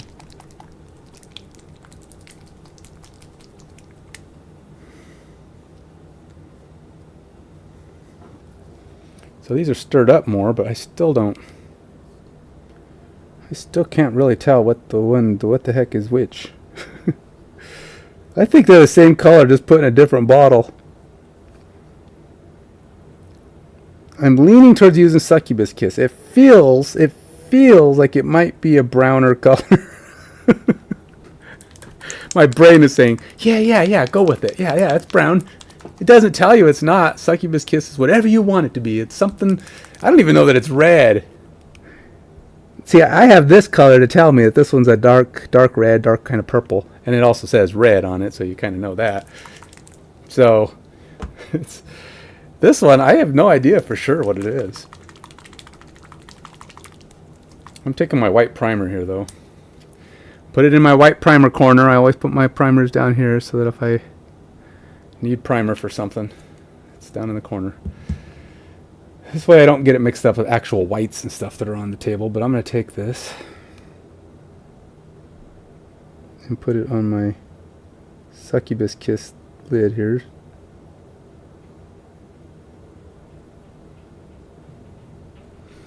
Let's take that and shake it out.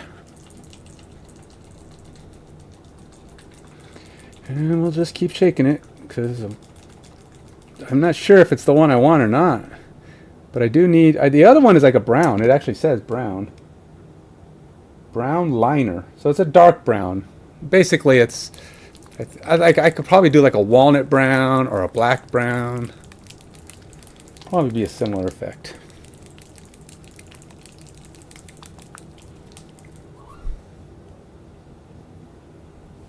Hope somebody's here.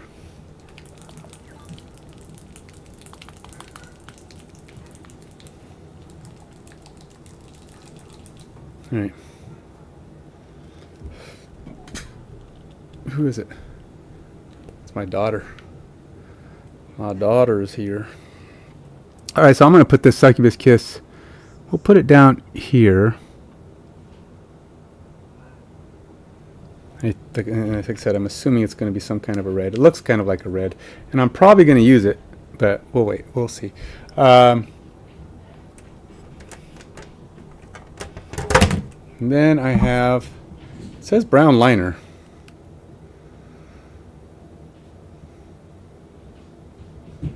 Brown liner. So it's obviously a brown. How about mahogany? Mahogany feels like it could be more reddish. Yeah. I'm going to go with mahogany. I think mahogany's not as dark, but it'll be dark enough.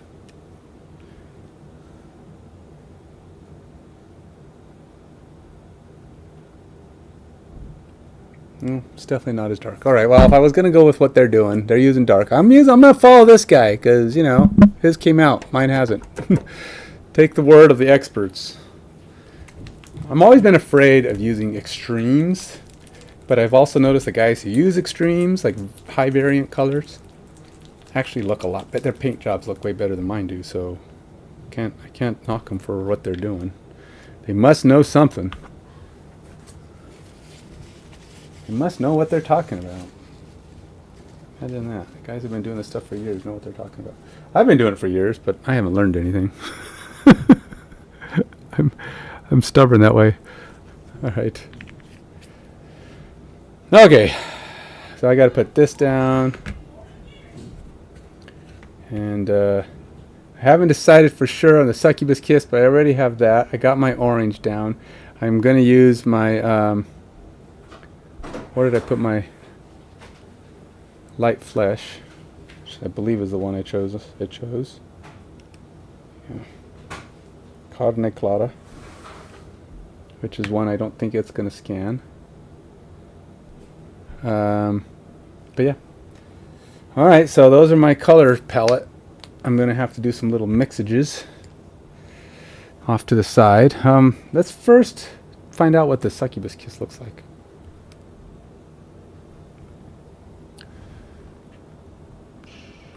Here we go.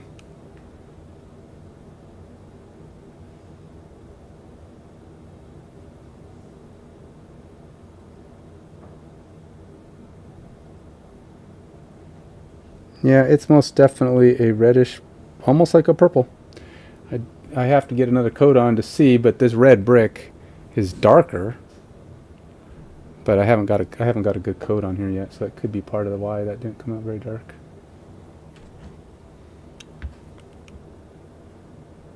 Oops. What the heck?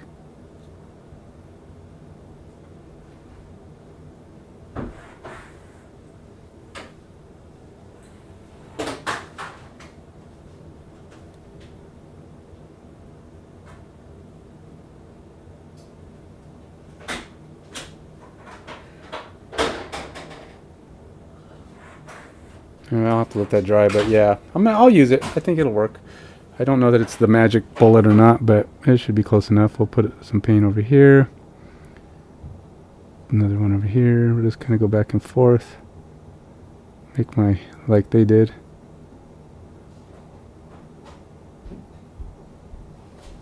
My middle ground colors like they did.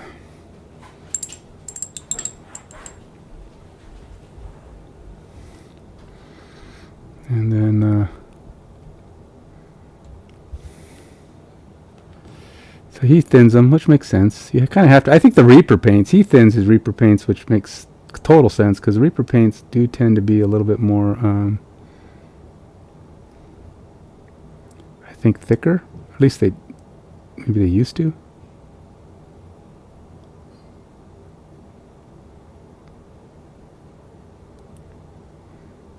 Now the other option is the blends are being, I don't think I need a ton of this stuff. I'm just afraid it's going to dry.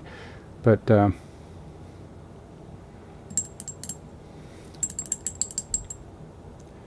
don't want it to dry.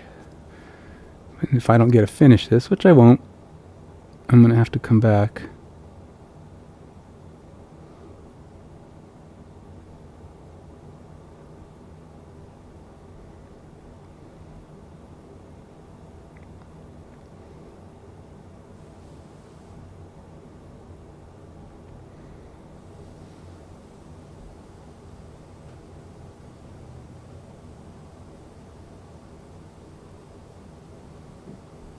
Mixing up my palette so it looks like I have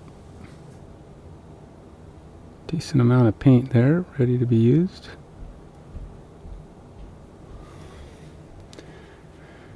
If not, I'll have to do the drip drop option, where I take a drop of each and just throw it in there.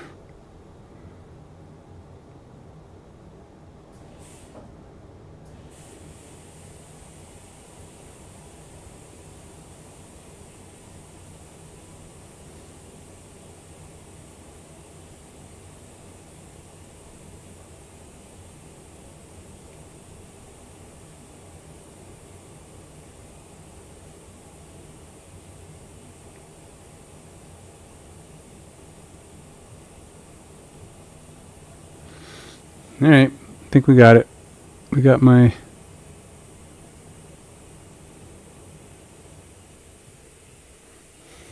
color palette. It's all set. Now, he did a whole bunch of scarlet red. I already have at least 2 coats on here, so I'm going to say that I've got 2 coats. And I'm going to go ahead and paint the... I'm going to put one more coat on, just to make it all happy. So it all looks very, very red. I'm meeting the criteria of the directions. I'm following directions.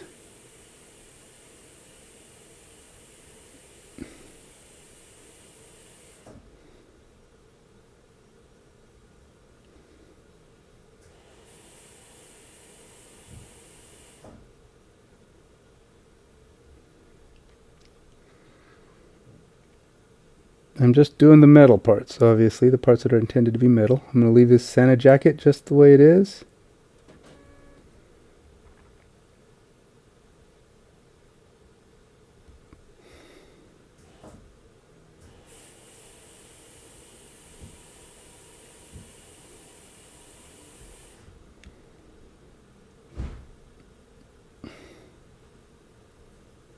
But his vest... So 4 coats of this is definitely going to wipe out my my zenithal high priming, and my redoing it. I'm basically redoing it because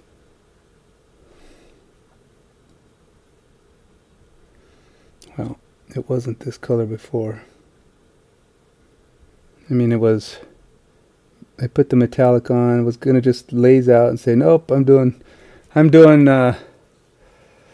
it my way, man. I'm just going metallic because I'm lazy. But then I like, oh, I just keep thinking in my head, go for it, Ken, go for it. Don't be a chicken butt. Go for it.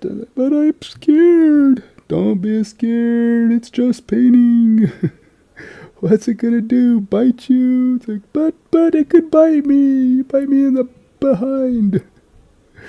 It's not going to bite you in the behind. And even if it does, you can always just paint over it. It's like, oh yeah. That's right, I can just paint over it.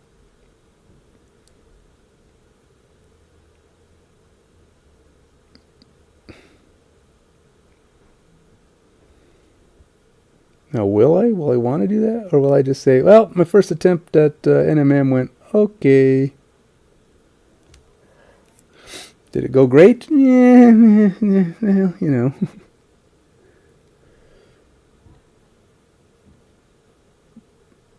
Nothing like doing the hardest known the holy grail of NMM on your first try. I think my sword is 100% dry. It probably has to be at this point, because I mean, not that it matters. I don't think I'm gonna have time to get back to it. I can go look at what step 2 is, though.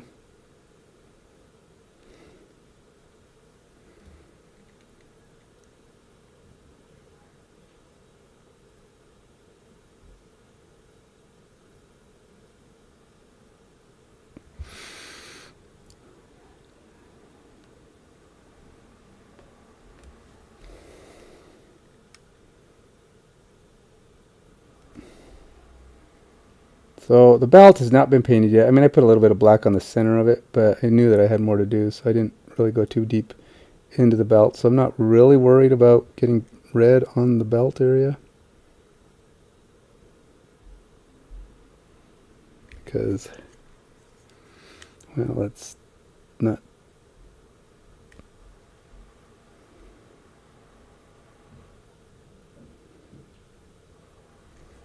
He's got a big old belt buckle.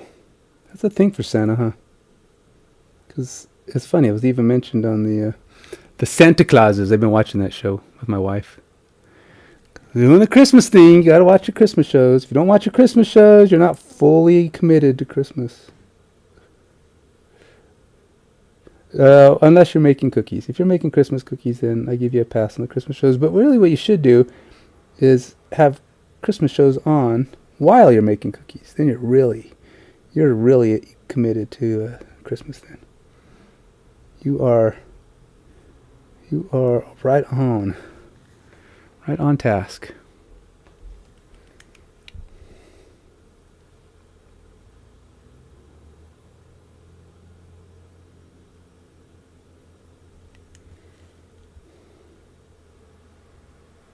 His beard is some serious beard going on here. I mean, it's so thick. You got to like paint. You got to be really careful that just even the back of your brush doesn't touch it because it's so high. Even when you think you're pointing straight down, you still can hit the beard. This is why I probably should have done this before painting the beard, but beard is so prominent, it's actually easier to avoid too.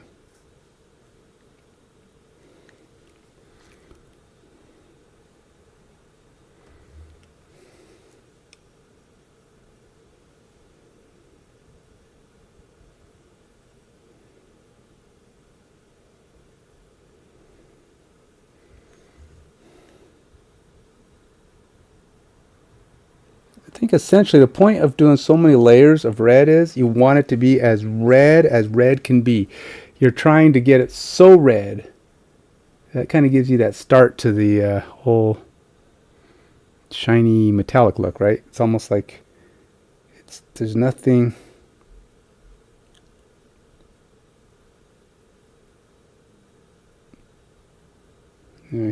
You can put a bunch of coats if you're painting at the right pace, because if it's a lot of painting, a lot of area, by the time you come back around, it's already dry, right?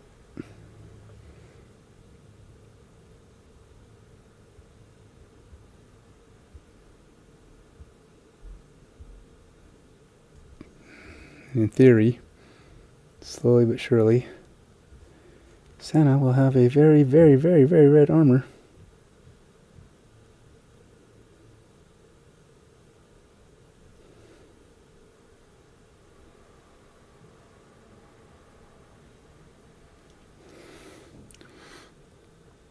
I'm going to have to get, at least I'm doing my base color, because this way I don't have to worry about the blends, because I'm going to be using more of this. I'm going to have to get more out.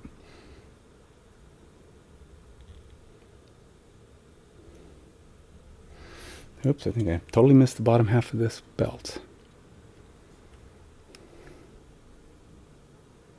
On this side. His left side, my right side.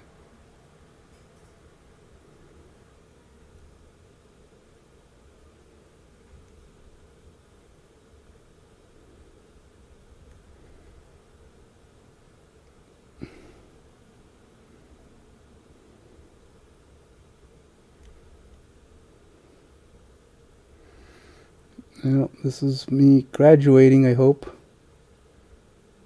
to the next phase of miniature painting, because you got to be able to do NMM. Alright, so I got to actually start working into the armor a little bit here, because I am going to have to redo the armor, or the plate parts.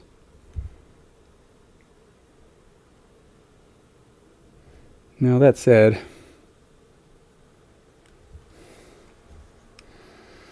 I have to do a couple coats to get this to be.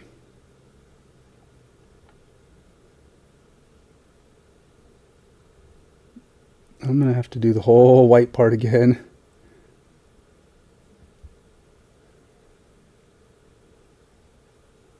Now, I'm definitely sticking with the white part, so don't get me wrong. I am not going to overdo or shade the whole thing. I want that trim.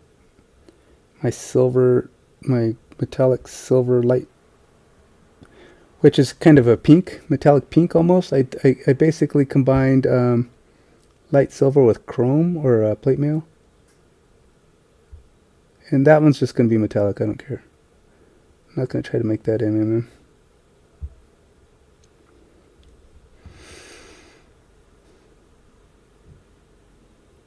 I mean, I guess I could try.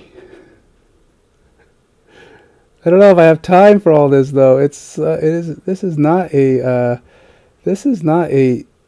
fast effort. Right? I'm still put on. This is like the very beginnings. I haven't even done MMN yet. There's nothing here that looks like. There's nothing here that looks like metal right now, right? I haven't even gotten close. I haven't even done the first. This is just base coating, man. In preparation, as I wipe out all the metallic stuff I've done.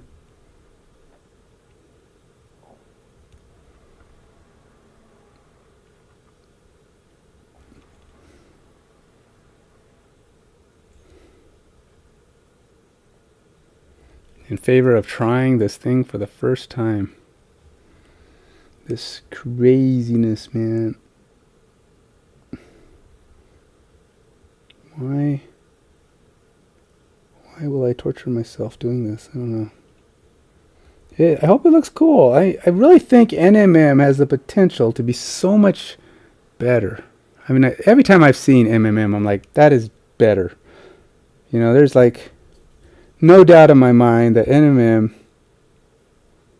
is better than metallic. If it's done right. If it's done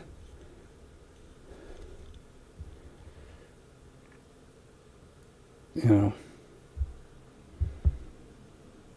But that's just it. Is it something I don't know. I don't know if it's something that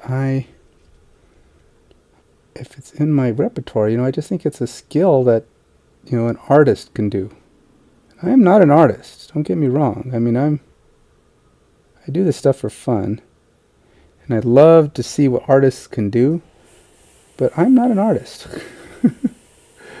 And an artist is like, to me, it's like, you know, sometimes an artist will tell you, programming just seems so hard. Why would I want to do that? This is so much easier. You know, it's like, you know, somebody who just like looks at what I do and go, that's hard. But you know, I don't think it is, because the thing is, artistic skill. All right, so programming is a skill that is learned skill. It's true skill. It's truly it's X's and O's. It's straightforward. It's do this and you get this. There's no abstractiness about programming. And if you know it, then you know it. I mean, it's not like there's no interpretation of what to do. Now, you might be good enough at different languages, programming languages, to say this is better than that maybe, but you're not. It's never an issue of ability, you know? Some people might know some things. I mean, I don't think there's, I think anybody can learn how to program if they wanted to do it. It's not a, yeah, people who don't do it might think it's hard because they don't want to do it. And that's just it. If you don't want to do it, then yeah, it's hard because you just don't have the concept of the will or desire to do it. But that's not how art is. Art is one of those things. It's like, it don't really matter.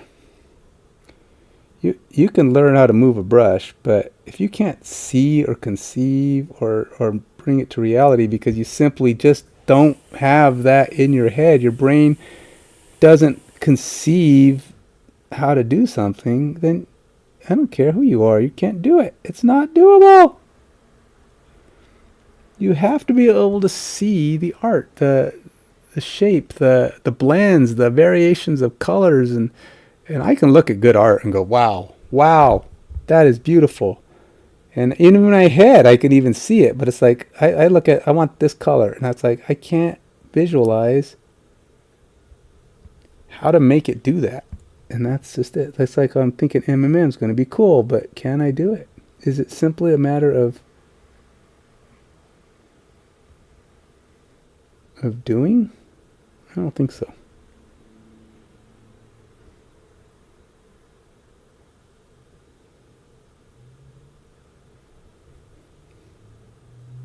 I mean, I think it can be done. I just think it's not going to look like the variation between my following the instructions and doing it. Even if I do it precisely, I still have to visualize the lighting, where the light goes. There's just so many things that you have to pull together in your head. And I just don't think it's for the masses. There's artists, and then there's hobbyists. Hobbyists will never be artists, like, in the same way. You can be really good at something. It's like piano, all right? Like they say, somebody who's gifted in piano can make the piano just... Piano or any instrument, a musician. Somebody who's gifted, naturally gifted, can just do something with it. Even if it took them a long time to learn, now they've got it, and they can just hear the notes, and they can do stuff with that music that's just so beyond the average Joe trying to do the same thing. I just don't think average Joe spent 5,000 hours, and gifted person who spent 5,000 hours is never gonna. They're not equal. 5,000 hours does not equal 5,000 hours. There are 5,000 hours in a gifted person. There's 5,000 hours of a not gifted person, and the not gifted person is gonna sound good. 5,000 hours is good. He may even at some point in his life reach 10,000, the magic theoretical cap for mastery. But he's just not gonna be in the realm of a person who is naturally gifted. Sorry, naturally gifted people, all you hard workers. You can still be successful. You can still do things. You're just never going to be that naturally gifted person. Now, art is just not something that's for the masses. It's not meant to be. If everybody could do it, it wouldn't be impressive, right? Oh, look at all this beautiful art. And AI art. Have you seen any AI art? It's cool. But AI can't do what people can do. It can do the basics, all right? So like a beginner artist is going to be the one that's getting mad, I think. A amateur artist is the one that doesn't like AI, because they're the ones that are trying to make a living off of being all you want to be artists trying to do it, they're trying to make a living off of being and there's plenty of good out there. Now AI is going to compete for your jobs, but truly good artists who can create and make new stuff and give AI art something to do, those are the guys that are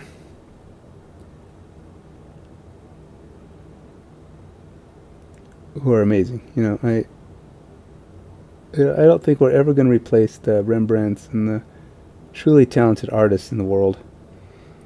But the amateur ones are going to have struggle, because it's going to be a lot harder to get to that point, because the competition level is going to be, now you're competing against AI for all your low level stuff. The truly high level talent is just going to be harder to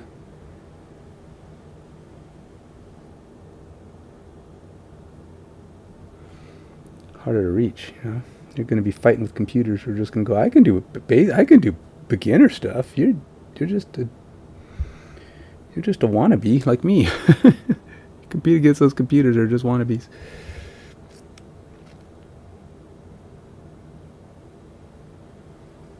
So entry level work is going to be hard. It's going to be like programming now. It's like now everybody wants experts. If you're looking for a good programmer, if you're looking for a programmer job, you don't want an entry level guy. And you want a really good, high quality, talented person that comes in at half the price of a really good, high quality, talented person. It's how it works. They do. They want like these guys that are like top of the line programmers, and they want them cheap. Well, what do you mean you can't program this entire system for me for, 80,000 a year? Because I'm not that good, and I'm too good. I'm too good for that. You see, your choice. It's like people want things either done. They want them both good and cheap, but really the reality is you can't have good and cheap. You want. I mean, sometimes you can get a gifted person who's never done the work, who just happens to be getting started, and you get lucky. And they're just getting going, but they're learning fast, and they do it. Probably not as good as the guy who's been doing it for years, gifted or not, who's got tons of talent, who's been doing it for programming forever, who does it for 140,000. They're probably better, but you might get lucky and get an $80,000 a year noob that just happens to be really good. It just clicks for him, and he's doing a good job, and he's going to make mistakes, going to do things he probably shouldn't have done. He probably didn't do it the best possible way, but he did the job because he's bright. All right, well, I think I am done with the basest of coats.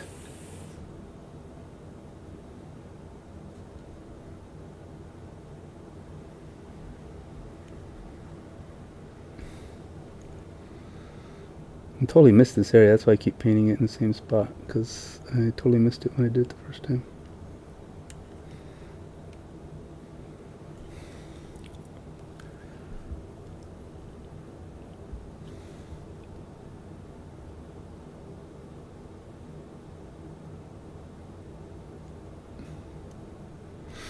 Just keep throwing down bases.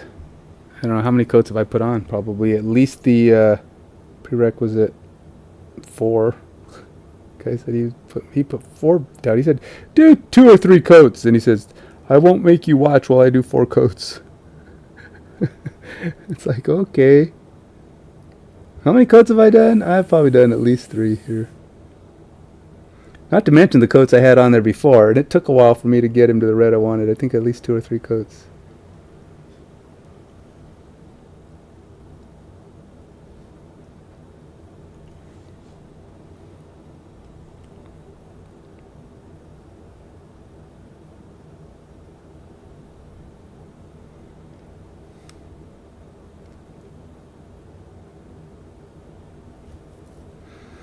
And just making sure my armor is fully painted. Don't want any half painted stuff. I don't want any black trying to be my enemy while I do this. Somebody here. Is this one of my kids again? They're all showing up, ready to gingerbread house.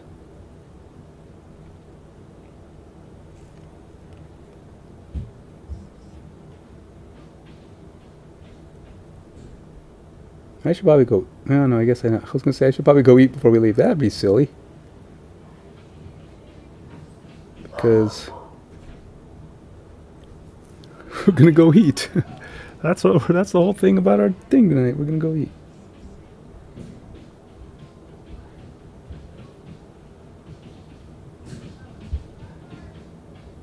I should probably go say hi to those kids of mine. Those that'll talk to me. I have one son that won't talk to me. I don't know why. He's got something against me. He thinks I'm evil incarnate. I don't know what it is. I don't know. He's the only one. All my other kids seem to be fine. And thing is, dang, it's so frustrating. That's one of those things about parents. Kids can frustrate you. It's like, I don't know why. I mean, yeah, we had our disagreements as kids, but when he was a kid, but no more than I think anyone else. And it wasn't like there was never any violence between us, and there's never. Dang, I don't know, man. He just really has it in for me. I don't know. Just one of those things. Kids will break your heart, man. Not all of them. Luckily, my other 3 kids, or at least, I get along fine with them. I don't know why he's so rough, has such disdain for me, but oh well. I can't do anything about it until it's in his heart to not be. And there's never been anything that I can think of anyway. We've had, like I said, he just took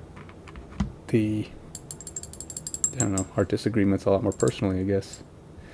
When he got in trouble for stuff, or if I told him to stop smoking pot in the house or whatever, he always felt like I was, I don't know, dictator. I don't know. It was something, McSomething.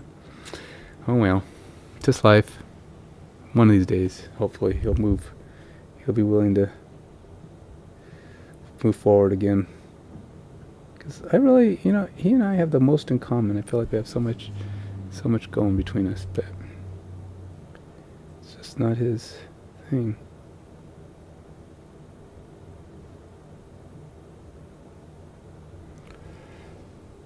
All right. Well, what time is it? 4:06. I should probably go visit. I do have all my colors ready to go, so I definitely... Alexa, turn off heater. I'm going to try to continue forward on that. I got all the base coat on. That's step one. I got base coat for that. Base coat on the sword. We'll move forward on both of my NMM for the first ever attempt as we continue forward with my first ever attempt at NMM on two different parts. Red MMM and a sword NMM. It's all going to be on Santa McSentipants. And we'll see if he can be the first ever figure. Now, I've done a couple of different figures I'm pretty proud of the way they came out. But one of them was a gift. So, what do you do with that, right? I mean, I had to give it away. Now, I painted another one for a gift. That's oh shoot, I forgot all about that gift. I gotta record that, but I gotta make sure I wrap it up and give and pack it too. Anyway, till next time, you take it easy. And check out the X case. Please check it out. If you watch this video, go check out, if you like miniatures, painting, because the X case holds miniatures paints. They display them. They put them up on the wall for you. They configure so you can take them with you to the shops. Check them out. They're really cool. The X case and the Mage cage. We have Mage cages in stock. We have the magnetic bases and the metal bases so that you can connect your minis to the base. We have the flex iron. You put on the miniatures so they'll stick to the base. We have all that. For Mage cages, and we want to get more of the X cases. That's the ones without the shelves. We're going to make bigger ones, some cool inserts to hold your tokens and all the cool stuff that you need to put in there. Configure them so you can have different size miniatures in there, maybe half paints, half minis, just whatever. And they all will still connect together, even the big cases. So check it out. Check them out on YouTube and Instagram, where you see pictures and videos for both. And follow us on Facebook, all under Active Minds Games. That's with an S in the middle, not Active Mind, like Active Mind Gamer, but under Active Minds Games. Check them out. Follow us on Facebook, because those are the people, everybody's going to get notified, of course, but we're using Facebook as our goal, 800, get us to 800 followers on there, and we will announce within a couple of months the Kickstarter launch. So please help us. I want to do that Kickstarter launch this coming summer, probably. I'm thinking June would be great. This way, if it succeeds, or when it succeeds with your help, we can get that production run started and hopefully get them to people's hands in 2025. But you gotta help us get them there. Till next time, take it easy. Bye.